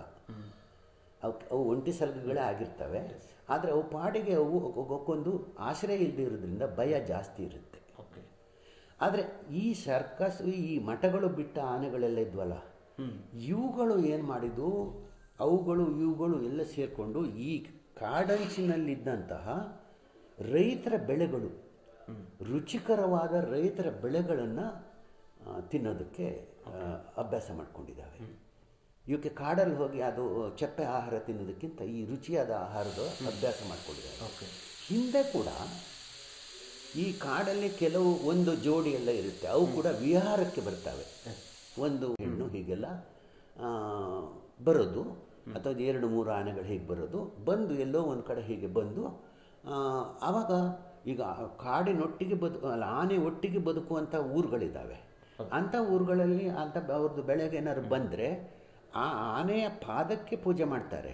ಹಾಗಂತ ಊರಿನವರೆಲ್ಲರೂ ಸೇರಿ ಆನೆ ಅಟ್ಟೋದು ಅಂತ ಒಂದು ಕಾರ್ಯಕ್ರಮ ಇದೆ. ಅವರು ಡಬ್ಬಿ ಬಡಿದು ಮತ್ತೊಂದು ಮಾಡಿ ಇದು ಮಾಡಿ ಆನೆನ ಕಾಡಿಗೆ ಓಡಿಸ್ತಾರೆ. ಇದು ಈಗೀಗ ಆನೆಗಳು ಓಡಿಸಿದ್ರೆ ಹೋಗಲ್ಲ, ಓಡ್ಸಕ್ ಹೋದ್ರೆ ಅವ್ರ ಮೇಲೆ ಅಟ್ಯಾಕ್ ಮಾಡುವಂತ ಈ ರೀತಿ ರೌಡಿ ಆನೆಗಳಾಗ್ಬಿಟ್ಟಿದ್ದಾವೆ. ಆನೆಗಳಲ್ಲಿ ರೌಡಿ ಇದು ಬರ್ತಾ ಇದೆ, ಪುಂಡಾಟ ಜಾಸ್ತಿ ಆಗ್ತಿದೆ. ಇದು ಈ ಆನೆಗಳು ಈಗ ಇವರು ನಮ್ಮ ಅರಣ್ಯ ಮಂತ್ರಿ ಹೇಳ್ತಾರೆ, ಆನೆಗಳ ಸಂಖ್ಯೆ 1ಕ್ಕೆ 2 ಆಗಿದೆ, ದುಪ್ಪಟ್ಟಾಗಿದೆ. ಕಾಡಿನ ಸಂಖ್ಯೆ ಅಷ್ಟೇ ಉಂಟು ಅಂತ. ಕಾಡಿನ ಪ್ರಮಾಣ ಜಾಸ್ತಿ ಮಾಡೋಕ್ಕಾಗಲ್ಲ. ಆನೆಗಳು ಜಾಸ್ತಿ ಆಗಿದೆ ಅಂದರೆ ಯಾಕಾಯಿತು? ಅದಕ್ಕೆ ಯಾವುದಕ್ಕೆ ಒಂದು ನಿಯಮ ಇದೆ. ಆ ನಿಯಮಕ್ಕಿಂತ ಜಾಸ್ತಿ ಆದಾಗ ಯಾವುದಾದ್ರೂ ಮನುಷ್ಯನ ಸಂಖ್ಯೆ ಜಾಸ್ತಿ ಆದರೂ ತೊಂದರೆ ಆಗುತ್ತೆ, ಆನೆ ಸಂಖ್ಯೆ ಜಾಸ್ತಿ ಆದರೂ ಏನು ಮಾಡಬೇಕು? ಇಲ್ಲ, ಈಗ ಮನುಷ್ಯರಲ್ಲಿ ಜನಸಂಖ್ಯೆ ಜಾಸ್ತಿ ಆದರೂ ಇಲ್ಲ, ನಾವು ಸಾಯಕ್ಕೆ ತಯಾರಾಗಬೇಕು. ಸಾಯಕ್ಕೆ ತಯಾರಿಲ್ಲ ನಾವು ಅಂದರೆ ಹುಟ್ಟಿಸೋದನ್ನು ಯಾವುದೋ ಒಂದು ಇಲ್ಲ ಹುಟ್ಟೋದು ನಿಯಂತ್ರಣ ಮಾಡಬೇಕು, ಇಲ್ಲ ಸಾಯೋದನ್ನಕ್ಕೆ ನಾವು ತಯಾರಾಗಬೇಕು. ಈಗ ನೀವು ಈ ನಿಯಂತ್ರಣವೂ ಇಲ್ಲ, ಮತ್ತು ಈ ರೀತಿ ವ್ಯವಸ್ಥೆಗಳನ್ನು ನೀವು ಮಾಡ್ತಾ ಹೋದರೆ ಇದು ಏನಾಗ್ತಿದೆ ಅಂದರೆ, ಇವು ಆನೆಗಳು ತಮ್ಮ ಪರಿಸರದ ಏನು ವ್ಯಾಪ್ತಿ ಇತ್ತು ಅದನ್ನು ಮೀರಿ ಈ ರೀತಿ ನಾವು ಮಾಡಿದಂತಹ ಈ ಏನು ಮಠದ ಆನೆಗಳು, ಸರ್ಕಸಿನ ಆನೆಗಳು, ಅಥವಾ ಈ ಯಾರೋ ಕೆಲಸಕ್ಕಿಟ್ಕೊಂಡಂಥ ಆನೆಗಳನ್ನೆಲ್ಲ ಇವತ್ತು ತಗೊಂಡೋಗಿ ಕಾಡಿಗೆ ಬಿಟ್ಟು ಈ ಆನೆಗಳು ಎಲ್ಲ ಸೇರಿ ಈ ಹೊರಗಡೆ ಒಂದು ಒಳಗಡೆ ಇರೋ ಆನೆಗಳಿದ್ದಾವೆ ಅಲ್ಲಿ, ಈ ಹೊರಗಡೆ ಒಂದು ಆನೆಗಳ ಪುಂಡಾಟದ ಆನೆಗಳ ಅಥವಾ ಈ ಮನುಷ್ಯರ ಸಹವಾಸವನ್ನು ಕಂಡಂಥ ಆನೆಗಳು ಹೆಚ್ಚಾಗಿದ್ದಾವೆ. ಸರ್, ಈಗ ಪ್ರಮುಖವಾಗಿ ಈಗ ನೀವು ಕೂಡ ಶೃಂಗೇರಿ ಕ್ಷೇತ್ರದವರೇ ಆಗಿರೋ ಹಿನ್ನೆಲೆಯಲ್ಲಿ ಎಲ್ಲ ಸಾರ್ವಜನಿಕ ವಲಯದಲ್ಲಾಗಿರ್ಬೋದು, ಬೇರೆ ಬೇರೆ ಮಾಧ್ಯಮಗಳಲ್ಲಿ ರಾಜ್ಯ ಮಟ್ಟದಲ್ಲಿ ಚರ್ಚೆ ಆಗ್ತಾ ಇರುವಂಥದ್ದು ಶೃಂಗೇರಿ ಕ್ಷೇತ್ರದಲ್ಲೇ ಅದರಲ್ಲಿ ನಾವು ಬೇರೆ ಬೇರೆ ನೋಡ್ತೀವಿ, ಹಿಂದೆ ಸಕಲೇಶ್ಪುರ, ಕೊಡಗಲ್ಲಿ, ಈಗ ಅಲ್ಲಿ ಈಗ ಸಾವಿನ ಸಂಖ್ಯೆಯಲ್ಲಿ ಎಲ್ಲೂ ಕೂಡ ಸಾವುಗಳಾಗಬಾರ್ದು, ಅಲ್ಲಿ ಎಲ್ಲೋ ಒಂದು ಕಡೆ ಕಡಿಮೆ ಆಗಿದೆ ಅದು ಕಾಣ್ತಾ ಇದೆ. ಶೃಂಗೇರಿ ಕ್ಷೇತ್ರದಲ್ಲಿ ಕಳೆದ 1 ವರ್ಷದ ಅವಧಿಯಲ್ಲಿ 11-12 ತಿಂಗಳ ಅವಧಿಯಲ್ಲಿ 7 ಜನ ಆನೆ ದಾಳಿಗೆ ಸಾವಾಗಿರೋದು. ಅಂದರೆ ಹಿಂದೆ ಯಾವತ್ತೂ ಕೂಡ ಸಾವನ್ನೇ ನಾವು ಆನೆ ದಾಳಿಯಿಂದ ತುಳಿತದಿಂದ ಸಾವಿರೋದನ್ನ ಎಲ್ಲೂ ಕೂಡ ನೋಡಿಲ್ಲ. ಆದರೆ ಒಂದೇ ವರ್ಷದಲ್ಲಿ ಈ ಪ್ರಮಾಣದಲ್ಲಿ ಏರಿಕೆಯಾಗಿ ರಾಜ್ಯದಲ್ಲಿ ಅತಿ ಹೆಚ್ಚು ಆನೆ ದಾಳಿಯಿಂದ ಸಾವಾಗಿರೋದು ಈಗ ಶೃಂಗೇರಿ ಕ್ಷೇತ್ರದಲ್ಲಿ. ಇದಕ್ಕೆ ಸರ್ ನೇರವಾಗಿ ಏನು ಕಾರಣ ಆಗ್ತಾ ಇದೆ? ಈಗ ಸಕಲೇಶ್ಪುರ ಈ ಭಾಗದಲ್ಲಿ ಆನೆಗಳು ಮಾಮೂಲಿಯಾಗಿತ್ತು. ಹೌದು, ನಾನೇನು ಹೇಳಿದೆ, ಅಲ್ಲಿಯ ಎಸ್ಟೇಟ್ಗಳು ಇಲ್ಲಿ ಏನು ಈ ಎಲೆಕ್ಟ್ರಿಕ್ ಫೆನ್ಸ್ ಬಂತು, ಈ ಎಲೆಕ್ಟ್ರಿಕ್ ಫೆನ್ಸು ಬಂದ ನಂತರ ಅಲ್ಲಿ ಆನೆಗಳು ಯಾಕೆ ಈಗ ಈ ಪ್ರದೇಶಕ್ಕೆ ಬರ್ತಿದ್ದಾವೆ ಮತ್ತು ಈ ಪ್ರಮಾಣದಲ್ಲಿ ಮನುಷ್ಯರ ಮೇಲೆ ದಾಳಿ ಮಾಡ್ತಿದ್ದಾವೆ ಅಂದರೆ, ನಾನು ಆವಾಗಲೇ ನಿಮ್ಗೆ ಹೇಳಿದಾಗೆ ಈಗೇನು ಆ ಕಾಡಂಚಿನಲ್ಲಿದ್ದ ಎಸ್ಟೇಟ್ಗಳಲ್ಲಿ ಎಲೆಕ್ಟ್ರಿಕ್ ಫೆನ್ಸು ಮತ್ತು ಈ ಎತ್ತಿನಹೊಳೆ ಈ ಥರದೊಂದು ಯೋಜನೆಗಳು ಅವುಗಳ ವಾಸಸ್ಥಾನಕ್ಕೆ ಹೊರಗಡೆ ವಾಸ ಮಾಡ್ತಿದ್ವಲ್ಲ, ಅವಕ್ಕೆ ತೊಂದರೆ ಆಯ್ತು. ಅವು ಮತ್ತೆ ಚೆದರಿದಾವೆ. ಅವು ಚೆದರಿದವು. ಈಗ ಇಲ್ಲಿ ಯಾಕೆ ಇಲ್ಲಿವರೆಗೆ ಆನೆ ಬರ್ತದೆ, ಈಗ ಮನುಷ್ಯರು ಎಷ್ಟು ಕೆಟ್ಟಿದ್ದಾರೆ ಅಂದರೆ ಅದು ನಾವು ಅವ್ರನ್ನ ದೂರಕ್ಕೂ ಆಗಲ್ಲ. ಆನೆ ಕಂಡು ಈ ಅರಣ್ಯ ಇಲಾಖೆಯವರು ಮಾಡ್ತಾರೆ ಅದನ್ನು. ಜನಗಳು ಏನು ಮಾಡ್ತಾರೆ ಅಂದರೆ, ಒಂದು ಆನೆ ಬಂದಿದೆ ಅಂದರೆ ಅದ್ರ ಪಾಡಿಗೆ, ಈಗ ಸಕಲೇಶ್ಪುರದ ನೀವು ಕೆಲವು ಪ್ರದೇಶದಲ್ಲಿ ಆನೆ ಬಂದಿದೆ ಅಂತಂದರೆ ಅವ್ರಿಗೆ ಗೊತ್ತಿದೆ, ಒಂದು ಆನೆ ಬಂದಿದೆ, ಆನೆಗೊಂದು ವಾಸನೆ ಇರುತ್ತೆ. ಆ ವಾಸನೆ ಅವರಿಗೆಲ್ಲ ಗೊತ್ತು. ಇಲ್ಲಿ ವಾಸನೆ ಬರ್ತಿದೆ ಅಂದರೆ ಇಲ್ಲಿ ಆನೆ ಇದೆ ಅಂಥೇಳಿ ಮುಂದೆ ಬರೋವನಿಗೆ ಹೇಳ್ತಾರೆ, ನೋಡಿ ಆನೆ ಬಂದಿದೆ, ಅಲ್ಲಿ ಆನೆ ಉಂಟು. ಈ ಪೇಟೆಗೆ ಬರೋವನು ಉದ್ದ ದಾರಿಯಲ್ಲಿ ಹೇಳ್ತಾ ಬರ್ತಾನೆ, ಆನೆ ಅಲ್ಲಿ ಬರ್ತದೆ, ಅದೇ ಇದ್ದರೆ ಸ್ವಲ್ಪ ಜಾಗ್ರತೆ ಮಾಡ್ತಾರೆ, ಹೋಗ್ತಾರೆ. ಅವರಿಗೆಲ್ಲ ಈಗ ಅಲ್ಲಿ ಏನಾಗಿದೆ ಅಂದರೆ, ಅವಕ್ಕೆ ಈ ಶಬ್ದ ಇದೆಯಲ್ಲ, ಇದು ನಮಗೆ ಕೇಳಿದ ಅವಕ್ಕೆ ಒಂದು 20-50 ಪಟ್ಟು ಜಾಸ್ತಿ ಕೇಳುತ್ತೆ. ಅವು ಕಿವಿಗಳು ಭಾಳ ಸೂಕ್ಷ್ಮ. ಇವರು ಪಟಾಕಿ ಹೊಡಿತಾರೆ, ಬಹಳ ಶಬ್ದ ಬರುವಂಥದ್ದು. ಆಮೇಲೆ ಈ ಎಲೆಕ್ಟ್ರಿಕ್ ಫೆನ್ಸ್ ಭಾಳ ದೊಡ್ಡ ಇದಿರೋದು ಎಲೆಕ್ಟ್ರಿಕ್ ಫೆನ್ಸ್. ಒಂದು ಸರಿ ಕರೆಂಟಿನ ಪೆಟ್ಟು ತಿಂದಿದ್ದು ಆನೆಗಳಿದಾವಲ್ಲ, ಅವಕ್ಕೆ ತಲೆನೇ ಕೆಟ್ಟಂಗಾಗಿರುತ್ತೆ. ಮತ್ತು ಇನ್ನು ಅಪರೂಪಕ್ಕೆ ಕೆಲವರು ಕಳ್ಳ ಕೋವಿಯೆಲ್ಲ ಇಟ್ಕೊಂಡವರು ಗುಂಡು ಹೊಡೆದಿರ್ತಾರೆ, ಅವು ಅರಬರ ಪೆಟ್ಟಾಗಿರುತ್ತೆ, ಅವಕ್ಕೆ ಗಾಯ ಆಗಿರುತ್ತೆ. ಆಮೇಲೆ ಎಲ್ಲೋ ಕರೆಂಟ್ ಹೊಡೆದಿರುತ್ತೆ, ಯಾರೋ ಗುಂಡು ಹೊಡೆದಿರ್ತಾನೆ, ಯಾರೋ ಪಟಾಕಿ ಹೊಡೆದಿರ್ತಾನೆ. ಈ ಥರ ಮಾಡೋರೆಲ್ಲ ಈ ಮನುಷ್ಯರಂತಲೇ ಅವಕ್ಕೊಂದು ಗುರ್ತಿದೆ. ಆನೆಗಳಿಗೆ ಬಣ್ಣ ಗೊತ್ತಾಗಲ್ಲ. ಅವಕ್ಕೆ ಆನೆ ಮತ್ತು ಮಂಗ ಇವಕ್ಕೆಲ್ಲ ಬಣ್ಣಗಳ ಬೇರೆ ಬೇರೆ ಬಣ್ಣಗಳನ್ನು ಗುರುತಿಸಕ್ಕೆ ಬರಲ್ಲ, ಅವರಿಗೆ ಗೊತ್ತಾಗಲ್ಲ. ಆದರೆ ರಾತ್ರಿ ಹಗಲಿನಷ್ಟೇ ಚೆನ್ನಾಗಿ ಕಾಣುತ್ತೆ ಅವಕ್ಕೆ. ಅವು ಎಷ್ಟು ಕಿಲೋಮೀಟರ್ ಬೇಕಾದ್ರೆ ನಡೀತವೆ. ಅವು ಈಗ ಯಾರಾದರೂ ನನಗೆ ನೀವು ಹೊಡೆದಿದ್ದೀರಿ ಅಂತ ಅದಕ್ಕೆ ಗೊತ್ತಿಲ್ಲ, ಯಾರು ಹೊಡೆದಿದ್ದಾನಲ್ಲ ಇವಂಥವನೇ ಹೊಡೆಯೋದು ಅಂತ ಅದು ಅವ್ರು ಕಂಡ ತಕ್ಷಣವೇ ಮೈ ಮೇಲೆ ಹೋಗ್ತವೆ. ಯಾವತ್ತು ಆನೆಗಳು ಮನುಷ್ಯರಿಗೆ ಹೆದರ್ಕೊಂಡಿದ್ದವು. ಆನೆ ಬುದ್ಧಿವಂತ ಪ್ರಾಣಿ, ಸೂಕ್ಷ್ಮ ಪ್ರಾಣಿ, ದೈತ್ಯ ಪ್ರಾಣಿ ಆದರೂ ಕೂಡ ಬಹಳ ಒಬಿಡಿಯೆಂಟ್ ಪ್ರಾಣಿ, ಬಹಳ ಪುಕ್ಕಲು ಉಂಟು, ಅದು ಹೆದರ್ಕೊಂಡುತ್ತೆ. ಆಯಿತಾ? ಅದಕ್ಕೆ ನೀವು ಈಗ ಹುಲಿನ ಪಳಗ್ಸೋಕ್ಕಾಗಲ್ಲ, ಆನೆನ ಪಳಗ್ಸೋಕ್ಕಾಗುತ್ತೆ, ಯಾಕಂದರೆ ಅಷ್ಟು ಬುದ್ಧಿವಂತ ಅದು. ಅದಕ್ಕೆ ನೀವು ಗಾಬರಿ ಮಾಡಿದಾಗ ಅದು ಈಗ ಯಾರ ಮೈಮೇಲೆ ಬಂದಿರೋದು ಅದು ರೋಷದಿಂದ ಅಲ್ಲ, ಭಯದಿಂದ. ತನ್ನ ದಾರಿಗೆ ಯಾರೋ ಅಡ್ಡ ಬಂದಿದ್ದಾನೆ, ತನ್ನ ಬದುಕಿಗೆ ಏನೋ ಅಡ್ಡ ಬಂದಿದ್ದಾನೆ, ತನ್ನ ಜೀವಕ್ಕೆ ಅಡ್ಡ ಬಂದಿದ್ದಾನೆ, ಅಂಥವ್ರನ್ನ ಅದು ಶತ್ರು ರೀತಿಯಲ್ಲಿ ಮುಗಿಸ್ತಿದೆ. ಈಗ ಇಬ್ಬಿಬ್ಬರನ್ನ ಮೊನ್ನೆ ಸಾಯಿಸಿ ನೋಡಿ, ಆನೆ ಸಾಯಿಸಬೇಕಾದ್ರೆ ಒಬ್ಬರಿಗೆ, ಆನೆಗೆ ಆ ರೀತಿ ತುಂಬ ಭಯ ಆದರೆ, ಒಂದು ಈ ಮದದ ಆನೆಗಳು, ಮದ ಬರುತ್ತೆ ಆನೆಗಳಿಗೆ, ಈ ಎಲ್ಲ ಪ್ರಾಣಿಗಳಲ್ಲಿ ಹೆಣ್ಣು ಬೆದೆ ಬರುತ್ತೆ. ಈ ಆನೆಗಳಲ್ಲಿ ಗಂಡಿಗೆ ಬೆದೆ ಬರುತ್ತೆ. ಆ ಬೆದೆ ಬಂದಾಗ ಮಾತ್ರ ಅವುಗಳ ಏನು BP ಜಾಸ್ತಿ ಆಗುತ್ತೆ, ರೋಷ ಜಾಸ್ತಿ ಆಗುತ್ತೆ ಅಂತ ಇದ್ದಾಗ ಅವು ಓಡಾಟ ಸ್ಪೀಡ್ ಜಾಸ್ತಿ ಆಗುತ್ತೆ. ಮತ್ತು ಈಗ ಸಾಕಿದ ಆನೆಗಳು ಕೂಡ ಮಾವತನ ಮಾತು ಕೇಳಲ್ಲ, ಆ ಸಂದರ್ಭದಲ್ಲಿ ಅದನ್ನು ನಿಯಂತ್ರಣ ಮಾಡ್ತಾರೆ. ಅದು ಸಾಕಿದವ್ರಿಗೆ ಗೊತ್ತಿರ್ತದೆ ಅದು. ಇಂಥ ಈ ಬಹಿಷ್ಕೃತ ನಾನೇನು ಈ ಥರದ ಆನೆಗಳೆಲ್ಲ ಇದ್ದಾವಲ್ಲ, ಇಂಥ ಈಗ ಮದಬಂದು ಆನೆಗಳು ಬಂದಿರ್ತದೆ. ಈ ಒಂಟಿ ಆನೆಗಳು ಬಂದು ಅಲ್ಲಲ್ಲಿ ಒಂಟಿ ಸಲಗುಗಳು ಹೀಗೆ ವಾಸ ಮಾಡ್ತಿತ್ತು, ಅಪರೂಪಕ್ಕೆ ಮದ ಬಂದಿರಬಹುದು ಅಥವಾ ಗಾಬರಿ ಆಗಿರಬಹುದು. ಈಗ ಆ ಥರ ಆದವಾಗೆಲ್ಲ ಅಂಥ ಆನೆಗಳೇನು ಮಾಡ್ತಂದ್ರೆ ಅವಕ್ಕೆ ನೇರ ದಾಳಿ ಅವು ಮನುಷ್ಯರ ಮೇಲೆ ಮಾಡ್ತವೆ. ಅದರಿಂದ ಈಗ ಇಷ್ಟೊಂದು ಸಂಖ್ಯೆಯಲ್ಲಿ ಇಲ್ಲಿ ಬಂದಿದೆ ಈ ವರ್ಷ. ನೀವು ಇಲ್ಲಿ ಬಹುಶಃ ಎನ್ ಆರ್ ಪುರ, ಕೊಪ್ಪ ಈ ಭಾಗದಲ್ಲಿ ಏನು ಈ ಆನೆಗಳು ಬಂದಿದೆ, ಅಲ್ಲಿಯ ಚರಿತ್ರೆ ಕೇಳಿದರೆ ಕೂಡ ಅವ್ರು ಹೇಳ್ತಾರೆ, ಈಗ ನಮ್ಮ ಆ ಹೊಳೆ ಭದ್ರಾ ನದಿ ಆಚೆಗಿದ್ದು ಆನೆಗಳು ಹೊರತು ಈ ನಮ್ಮ ಮುತ್ತಿನಕೊಪ್ಪ, ಸೂಸ್ಲಾನಿ ಅಥವಾ ಈ ಭಾಗಕ್ಕೆ ಆನೆ ಬರ್ತಿರ್ಲಿಲ್ಲ. ಎಲ್ಲೋ ಬಂದರೆ ಅಪರೂಪಕ್ಕೆ ಹಿಂಗೆ ಬಂದು ರಾತ್ರಿ ಒಂದೊಂದು ಭಾಗದಲ್ಲಿ ಹಿಂಡಿಂಡ ಆನೆಗಳಿರುವಂಥದ್ದು. ಇದು ಏನಾಗುತ್ತೆ, ಇನ್ನು ಹೆಚ್ಚು ಒತ್ತರಿಸಿ ನಿಮಗೆ ಏನು ಈ ಭದ್ರಾ ನದಿ ಮತ್ತು ತುಂಗಾ ನದಿಯ ಮಧ್ಯದ ಏನು ಭಾಗ ಇದೆ, ಈ ಭಾಗದಲ್ಲಿ ಸಂಖ್ಯೆ ಜಾಸ್ತಿ ಆಗ್ತಾ ಹೋಗುತ್ತೆ. ಪರ್ಮನೆಂಟ್ ಕ್ಯಾಂಪ್ ಮಾಡೋಕ್ಕೆ ಶುರು ಮಾಡ್ತವೆ. ಮತ್ತು ಅವುಗಳ ಬದಿ ಸುತ್ತ ಏನಿರ್ತವೆ ಅಂಥ ಆನೆಗಳು ಮತ್ತೆ ಬದಿಗಳಿಗೆ ಬರೋಕ್ಕೆ ಶುರುವಾಗುತ್ತೆ. ಆದರೆ ಕೆರೆಕಟ್ಟೆಯಂತಹ ನಿತ್ಯ ಹರಿದ್ವರ್ಣ ಮಳೆಕಾಡಿನ ಪ್ರದೇಶಕ್ಕೆ, ಘಾಟಿ ಪ್ರದೇಶಕ್ಕೆ ಒಂದು ಆನೆ ಬಂದಿದೆ ಅಂತ ಹೇಳಿದ್ರೆ ಇದು ಅಲ್ಲೋಲ ಕಲ್ಲೋಲ ಆಗಿದೆ. ಪರಿಸರದ ನಿಯಮದಲ್ಲಿ ಅಥವಾ ಆನೆಯ ಬದುಕುಗಳಲ್ಲಿ ಅಲ್ಲೋಲ ಕಲ್ಲೋಲ ಆಗಿದೆ, ಇದಾಗಿದೆ. ಇದು ಬಹಳ ಆತಂಕಕಾರಿ. ಇದು ಇದು ಇದು ನೋಡಿ, ಮೊನ್ನೆ ಕೆರೆಕಟ್ಟೆಗೆ ಬಂದ ಆನೆ ಅದು ಮೊನ್ನೆ ಬಂದದ್ದಲ್ಲ, ಅದು ಮೊನ್ನೆ ಕೆರೆಕಟ್ಟೆಗೆ ಬಂದಿರೋದು. ಅದು ಆಗುಂಬೆಗೆ ಬಂದು 4-6 ವರ್ಷ ಆಗಿತ್ತು. ಅಲ್ಲಿ ಎಲ್ಲರೂ ವಿಡಿಯೋ ಮಾಡಿದ್ದಾರೆ, ಅದು ಯಾರಿಗೂ ಏನು ಮಾಡಿಲ್ಲ. ಇನ್ನೊಂದು ಹೇಳುವ ಪ್ರಕಾರ ಹೊಸನಗರದಿಂದ ಹಿಡಿದು ಕುದುರೆಮುಖೇನು ಈ ಭಾಗದಲ್ಲಿ ನಿರಂತರವಾಗಿ ಅದು ಕಳೆದೊಂದು 10-15 ವರ್ಷಗಳಿಂದ ಸಂಚಾರ ಮಾಡ್ತಾ ಇದೆ ಅನ್ನೋ ಮಾಹಿತಿ ಕೂಡ ಹೇಳ್ತಿದೆ. ಹಾಗೆ 10-15 ವರ್ಷದಲ್ಲಿ ಬಂದಿರೋ ಆನೆ ಅಲ್ಲ, ಅದು ಆಗಿರಕ್ಕಿಲ್ಲ. ಅಷ್ಟೊಂದು ವರ್ಷ ಅದು ನನಗದು ಈ ಮಳೆಯಲ್ಲಿ ಅದು ಹೇಗೆ ಬದುಕಿತ್ತು ಒಂದೇ ಆನೆ ಅನ್ನೋದು ಕೂಡ ಒಂದು ಅಧ್ಯಯನ ಆಗಬೇಕು. ಆ ರೀತಿ ವರ್ಷಾನುಗಟ್ಟಲೆ ಅಂಥ ಪ್ರದೇಶಗಳಲ್ಲಿ ಒಂದು ಆನೆ ಯಾಕೆ ಹೇಗೆ ಬದುಕ್ತು, ಅದಕ್ಕೆ ಸಂಗಾತಿ ಇಲ್ಲ. ಕರೆಕ್ಟ್. ಆನೆಗಳು ಸಂಘಜೀವಿ, ಅವು ಕುಟುಂಬ ಇಲ್ಲದೇನೆ ವಾಸ ಮಾಡಲ್ಲ. ಕರೆಕ್ಟ್. ಅನಾಥರ ರೀತಿಯಲ್ಲಿ ಒಂದು ಆನೆ ಇಲ್ಲಿ ಬಂದು ಯಾಕೆ ಬರೀ ಹೊಟ್ಟೆಗುಂಟು ಅಂಥೇಳಿ ಆನೆ ಬಂದಿರಲ್ಲ, ಅದಕ್ಕೆ ಬೇರೆ ಏನೋ ಕಾರಣ ಇದೆ. ಅದ್ರದ್ದು ಅಧ್ಯಯನ ಆಗಬೇಕು. ಇವರು ಈಗ ಯಾರನ್ನೋ ಸಾಯಿಸಿದ ಮೇಲೆ ಆನೆನ ಹಿಡಿಯುವುದಲ್ಲ. ಕರೆಕ್ಟ್. ಈಗ ಇಲ್ಲಿ ಆಗುಮೆ ಅಂತ ಪ್ರದೇಶಕ್ಕೆ ಆನೆ ಬರಬಾರ್ದು, ಆನೆಯಲ್ಲಿ ಇರಬಾರ್ದು ಅಂತ ಈ ವನ್ಯಜೀವಿ ಇಲಾಖೆಯವರಿಗೆ ಗೊತ್ತುಂಟ ಇಲ್ವಾ? ಇದು ಬಂದಿದೆ ಅಂತ ಆದಮೇಲೆ ಇಷ್ಟು ದಿನ ಯಾಕೆ ಅದಕ್ಕೆ ಬಂದೋಬಸ್ತ್ ಮಾಡಲಿಲ್ಲ? ನನ್ನ ಪ್ರಕಾರ ಇದಕ್ಕೆ ನೇರ ಹೊಣೆ ವನ್ಯಜೀವಿ ಇಲಾಖೆ. ಅವರು ಸೂಕ್ತ ಬಂದೋಬಸ್ತನ್ನು ಆವತ್ತು ಮಾಡಬೇಕಾಗಿತ್ತು. ಮಾಡಿದರೆ ಈ 2 ಮುಗ್ಧ ಜೀವಿಗಳನ್ನು ಉಳಿಸ್ಕೋಬೋದಿತ್ತು.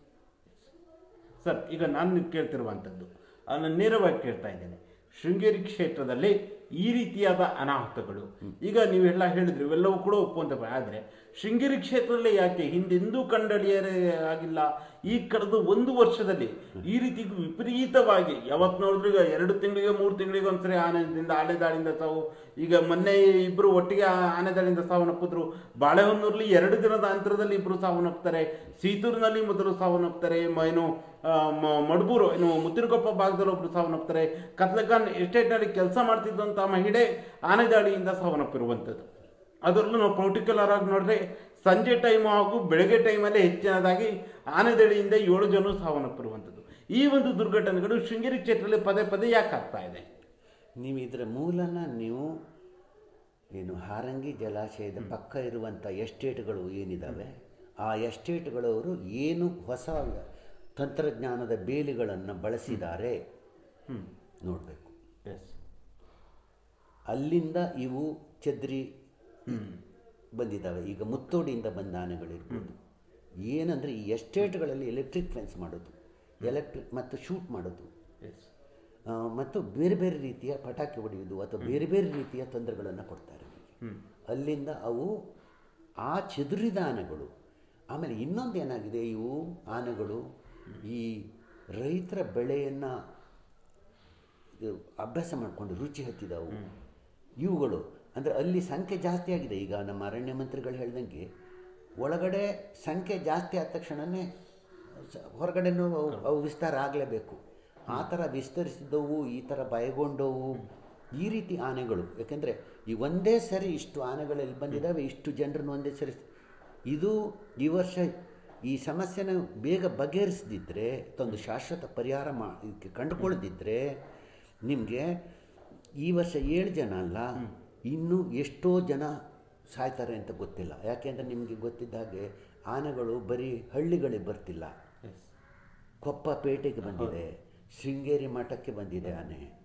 ಇಲ್ಲಿ ಬಂದು ಒಂದು ದಿವಸ ಹಾಲ್ಟ್ ಮಾಡಿ ಹೋಗಿದೆ ಮಠದ ಜಮೀನಿನ ಪಕ್ಕದಲ್ಲಿ. ಶೃಂಗೇರಿಯ ಅಲ್ಲ, ಕೊಪ್ಪದ ಹೃದಯ ಭಾಗ ಪೆಟ್ರೋಲ್ ಬಂಕ್ ಹತ್ರ ಬಂದು ಪೊಲೀಸ್ ಠಾಣೆ ಹತ್ರ ಬಂದೆ, ಅಲ್ಲೇ ಆನೆಗಳು ಬಂದು ಹೋಗಿರುವಂಥದ್ದು. ಹಾಗಾದ್ರಿಂದ ಇದು ಈ ಸಮಸ್ಯೆ ಈಗ ನಮಗೆ ಇದು ಮುನ್ಸೂಚನೆ. ಇದು ಇದಕ್ಕಿಂತ ಇನ್ನು 10 ಪಟ್ಟು ಜಾಸ್ತಿ ಆಗುತ್ತೆ. ಇದಕ್ಕೆ ಶಾಶ್ವತವಾದ ಪರಿಹಾರ. ನಾನು ಇದೇ ಮಾತು ಕೇಳ್ಬೇಕಂತಿದ್ದೆ. ಇದು ಒಂದು ಆನೆ ದಾಳಿ ಆಗ್ತಾ ಇದೆ, ಆನೆ ದಾಳಿಯಿಂದ ಸಾವನ್ನಪ್ತಾ ಇದೆ, ಎಲ್ಲವೂ ಕೂಡ ನಿರಂತರವಾಗಿ ಈಗ ಕಳೆದ 1 ವರ್ಷದಿಂದ ಆಗ್ತಾ ಇರೋದನ್ನ ನಾವು ಗಮನಿಸ್ತಾ ಇದ್ದೀವಿ. ಅಂದರೆ ಆನೆ ದಾಳಿಗೆ ಅಥವಾ ಈ ಒಂದು ಆನೆ ದಾಳಿಯಿಂದ ಆಗ್ತಿರುವಂತಹ ಸಮಸ್ಯೆಗಳಿಗೆ, ತೊಂದರೆಗಳಿಗೆ ಶಾಶ್ವತ ಪರಿಹಾರ ಇದೆ. ಇದ್ರ ಬಗ್ಗೆ ಯಾಕೆ ಸರ್ಕಾರದವರು ಮತ್ತು ತಜ್ಞರು ಇಷ್ಟೊತ್ತರಿಗೆ ಯೋಚನೆ ಮಾಡಿಲ್ಲ ಅಂತ ನನಗೆ ವ್ಯಥೆಯಾಗುತ್ತೆ. ಏಕೆಂದರೆ ಅಲ್ಲಿ ಯಾರ್ಯಾರು ಮುಗ್ಧರು ಇದಕ್ಕೆ ಬಲಿಯಾಗ್ತಿದ್ದಾರೆ. ಯಾವಾಗ ವನ್ಯಜೀವಿಗಳನ್ನು ಅವನ್ನ ರಕ್ಷಣೆ ಮಾಡಬೇಕು ಅಂತ ಹೇಳಿ ನಾವು ಯೋಜನೆಗಳನ್ನು ಮಾಡ್ತೀವಿ, ಸಂರಕ್ಷಣೆಯ ಜೊತೆಗೆ ಅವುಗಳ ನಿಯಂತ್ರಣವೂ ಇರಬೇಕು ನಮಗೆ. ಇವರು ಬರೀ ಸಂರಕ್ಷಣೆ ಇದನ್ನು ಮಾಡಿ ನಿಯಂತ್ರಣ ಮಾಡೋದಿಲ್ಲ ಅಂತಂದರೆ ಸಂಖ್ಯೆ ಜಾಸ್ತಿ ಆದರೆ ಏನು ಮಾಡ್ತೀರಿ ಅವರಿಗೆ? ಅವಾಗ ಸಂಘರ್ಷ ಪ್ರಾರಂಭ ಆಗುತ್ತೆ. ಹೌದು, ಅದು ಮತ್ತೊಂದು ಕಡೆಗೆ ಪರಿಣಾಮ ಬಿದ್ದೇ ಬಿಡುತ್ತೆ. ಶಾಶ್ವತವಾಗಿ ಏನು ಮಾಡೋದಂದರೆ, ಬರೀ ನೋಡಿ, ಆನೆಗಳು ವಿಶೇಷವಾಗಿ ಪ್ರಪಂಚದ ಎಲ್ಲ ದೇಶಗಳಲ್ಲಿಲ್ಲ. ಹೌದು, ನಮ್ಮ ಏಷ್ಯಾ ಖಂಡದ ಮುಖ್ಯವಾಗಿ ನಮ್ಮ ಭಾರತ ದೇಶದಲ್ಲಿ ಆನೆಗಳಿದ್ದಾವೆ. ನಮ್ಮದು ಏಷ್ಯನ್ ಎಲಿಫೆಂಟ್ ಅಂತ ಹೇಳ್ತಾರೆ. ಬಿಟ್ಟರೆ ಸಿಲೋನಲ್ಲಿ ಆನೆಗಳಿದ್ದಾವೆ. ಅವು ಸ್ವಲ್ಪ ಇನ್ನೂ ಚಿಕ್ಕ ಸೈಜು, ಆದರೆ ಅಲ್ಲೂ ಬೇಕಾದಷ್ಟು ಆನೆಗಳಿದೆ. ಅದು ಬಿಟ್ಟರೆ ಕೀನ್ಯಾದಲ್ಲಿದೆ. ಮತ್ತು ಹೆಚ್ಚು ಆನೆಗಳಿರೋದು ದಕ್ಷಿಣ ಆಫ್ರಿಕಾ. ಹಾಗಾದರೆ ಅಲ್ಲೆಲ್ಲ ಏನು ಮಾಡಿದ್ದಾರೆ, ಇದಕ್ಕೆ ಯಾವ ರೀತಿಯ ನಿಯಂತ್ರಣ ಇದೆ, ಅಲ್ಲಿ ಆನೆಗಳು ಯಾರ ಮೇಲಾದರೂ ಮಾಡಿದಾವ ಅಂತ ಹೇಳಿದ್ರೆ, ನೋಡಿ, ನಮ್ಮ ದೇಶದ ಕಥೆ ಹೇಗಾಗಿದೆ ಅಂದರೆ, ಪ್ರಪಂಚದಲ್ಲಿ ಅತಿ ಹೆಚ್ಚು ಆನೆ ದಾಳಿಯಿಂದ ಸತ್ತ ಮೊದಲನೇ ದೇಶ ನಮ್ಮದು. ನಮ್ಮಲ್ಲಿ 500ಕ್ಕೂ ಹೆಚ್ಚು, 2017ರಿಂದ 500ಕ್ಕಿಂತ ಹೆಚ್ಚು ಜನ ಆನೆ ದಾಳಿಯಲ್ಲಿ ಸತ್ತಿದ್ದಾರೆ. ಆದರೆ ಒಂದೇ ಒಂದು ಶಾಶ್ವತ ಪರಿಹಾರ ಇಲ್ಲ ನಮ್ಮಲ್ಲಿ. ಇಷ್ಟೊತ್ತರಿಗೂ ರಾಜ್ಯ ಸರ್ಕಾರ ಆಗಲಿ ಕೇಂದ್ರ ಸರ್ಕಾರ ಈ ಬಗ್ಗೆ ಯಾವುದೇ ಕ್ರಮವನ್ನು ವಹಿಸಿಲ್ಲ. ಇವರು ಏನು ಮಾಡ್ತಿದ್ದಾರೆ, ನಮ್ಮ ಸರ್ಕಾರ ಮತ್ತು ರಾಜಕಾರಣಿಗಳು, ಎಲ್ಲಿಗೋ ಆನೆ ಬಾರದಿರೋ ಎಲ್ಲಿಗೋ ನಾವೊಂದು ಅಗಳು ಮಾಡ್ತೀವಿ, ಅಥವಾ ಬೇಲಿ ಮಾಡ್ತೀವಿ, ಅಥವಾ ಈ ಆನೆ ಧಾಮ ಮಾಡ್ತೀವಿ ಅಂತೆಲ್ಲ ಹೇಳ್ತಿದ್ದಾರೆ. ಈ ಪ್ರಯೋಗಗಳು ಎಲ್ಲ ದೇಶಗಳಲ್ಲಿ ನಡೆದು ಹೋಗಿ ಆಗಿದೆ. ಅದು ಪರಿಹಾರ ಅಲ್ಲ ಅಂತ ಹೇಳಿ ಗೊತ್ತಾಗಿದೆ ಅವರಿಗೆ. ಸಿಲೋನಲ್ಲಿ ಆನೆಧಾಮ ಮಾಡಿದರು. ಆನೆಧಾಮ ಮಾಡಿ ಎಲ್ಲ ಆನೆಗಳನ್ನು ಸಂಗ್ರಹಿಸಿಟ್ಟಿದ್ರು. ಒಂದೇ ಸರಿ ಅವು ಕಿತ್ತು ಹೊರಗಡೆ ಬಂದು 100ಕ್ಕೂ ಹೆಚ್ಚು ಜನರನ್ನು ಸಾಯಿಸಿದರು. ಅಂಥ ಅನಾಹುತಗಳಾಗುತ್ತೆ. ಪರ್ಮನೆಂಟ್ ಆದ ಇದಾದರೆ, ಈಗ ನನ್ನ ಅಧ್ಯಯನದ ಪ್ರಕಾರ ನಾನು ನೋಡಿದಲ್ಲಿ ಒಂದು ಯೋಜನೆ ಸಕ್ಸಸ್ ಆಗಿದೆ ಈ 10 ವರ್ಷದಲ್ಲಿ. ಅದು ದಕ್ಷಿಣ ಆಫ್ರಿಕಾ ಖಂಡದಲ್ಲಿ. ಅಲ್ಲಿ ಏನು ಅಂತಂದರೆ, ಈಗ ಮುಂಚೆ ನೋಡಿ, ಕೀನ್ಯಾದಲ್ಲಿ ಆನೆ ಉಪಟಳ ಇದು ಜಾಸ್ತಿ ಆದಾಗ ಸರ್ಕಾರನೇ ಘೋಷಣೆ ಮಾಡಿ ವನ್ಯಜೀವಿ ಇಲಾಖೆಯಿಂದ ಒಂದು ಸಾರಿ ಆನೆಗಳನ್ನು ಸಾಯಿಸಿದರು. ಅಲ್ಲಿ ಅವರು 50ಕ್ಕೂ 100 ಆನೆಗಳನ್ನು ಸಾಯಿಸಿದರು. ಆಫ್ರಿಕಾದಲ್ಲೂ 100ಕ್ಕೂ ಹೆಚ್ಚು ಆನೆಗಳನ್ನು ಒಂದ್ಸರಿ ಸಾಯಿಸಿದರು. ಆಗ ಎಲ್ಲ ಮಾಡಿ ಇದು ಅಲ್ಲ ಅಂತೇಳಿ ಇದಾದರೂ ಕೀನ್ಯಾದಲ್ಲಿ ಆನೆಗಳ ಮಾಂಸನ ತಿನ್ನಿ ಅಂಥೇಳಿ, ಆನೆಗಳ ಮಾಂಸ ಒಳ್ಳೆಯದು ಅಂಥೇಳಿ ಕೂಡ ಪ್ರಚಾರ ಮಾಡಿದರು. ಅಂದರೆ ನಿಯಂತ್ರಣ ಮಾಡಬೇಕಾಗಿದೆ. ಇಲ್ಲಿದ್ದರೆ ಇಲ್ಲ, ನಿತ್ಯ ಆನೆ ಮನುಷ್ಯರ ಸಂಘರ್ಷಗಳು, ಎಲ್ಲ ಕಡೆ ಸಾವು ನೋವುಗಳು ಆಗುತ್ತೆ. ಅದು ಇದನ್ನೆಲ್ಲ ಇದು ಮಾಡಿದಾಗ ಒಂದು ಸೇವ್ ಎಲಿಫೆಂಟ್ ಅಂಥೇಳಿ ಒಂದು ಯೋಜನೆಯನ್ನು ಯೋಚನೆ ಮಾಡಿ, ಒಂದು ಬೇರೆ ಬೇರೆ ದೇಶಗಳ ವಿಜ್ಞಾನಿಗಳು, ತಜ್ಞರು ಒಂದು ರೋಮ್ ಟು ರೂಮ್ ಅಂತ ಒಂದು ಯೋಜನೆ ಮಾಡಿದ್ದಾರೆ. ರೋಮ್ ಟು ರೂಮ್ ಅಂದರೆ, ರೋಮಿಂಗ್ ಅಂದರೆ ಹೀಗೆ ಅಡ್ಡಾಡುವಂಥ, ಅಡ್ಡಾದಿಡ್ಡಿ ಅಂದರೆ ಬೇಕಾಬಿಟ್ಟು ಓಡಾಡುವಂಥ ಬಿಡಾಡಿ ಅಂತೀವಲ್ಲ ನಾವು. ಇಂಥ ಬಿಡಾಡಿ ಆನೆಗಳನ್ನೆಲ್ಲ ಒಂದು ರೂಮ್ ಅಂದರೆ ಒಂದು ಕಡೆ ಅವನ್ನ ಸಂಗ್ರಹ ಮಾಡೋದು, ಕೂಡಿ ಹಾಕೋದು. ಅಲ್ಲಿ ಅವಕ್ಕೆ ಎಲ್ಲವೂ ಉಂಟು. ಅಲ್ಲಿ ಅವಕ್ಕೆ ವಿಸ್ತಾರವಾದ ಜಾಗನೂ ಇದೆ, ಅವಕ್ಕೆ ನೀರು, ಮೇವು, ಆರೈಕೆ ಎಲ್ಲವೂ ಇದೆ. ಒಟ್ಟಾರೆ ಅದೊಂದು ಬಯಲು ಜೈಲು, ಅದರ ವಿಸ್ತಾರವಾದ ಜಾಗ. ಇಂತಹ 12 ಸೆಂಟ್ರ್ಗಳನ್ನು, ಸಾವಿರಾರು ಎಕರೆ ಜಾಗದಲ್ಲಿ 12 ಸೆಂಟ್ರನ್ನ ದಕ್ಷಿಣ ಆಫ್ರಿಕಾದಲ್ಲಿ ಮಾಡಿದ್ದಾರೆ. ಅದು ರೋಮ್ ಟು ರೂಮ್ ಪ್ರೋಗ್ರಾಮಲ್ಲಿ. ಅವರು 2010ಕ್ಕೆ ಈ ಪ್ರಾಜೆಕ್ಟ್ ಬಗ್ಗೆ ಎಲ್ಲರೂ ಜನ ಮತ್ತು ಸರ್ಕಾರ ಮತ್ತು ತಜ್ಞರು ಸೇರಿ ಅದ್ರ ಬಗ್ಗೆ ಇದನ್ನು ಮಾಡಿ ತೀರ್ಮಾನಕ್ಕೆ ಬಂದು ಪ್ರಾಜೆಕ್ಟನ್ನು ಶುರು ಮಾಡಿದರು.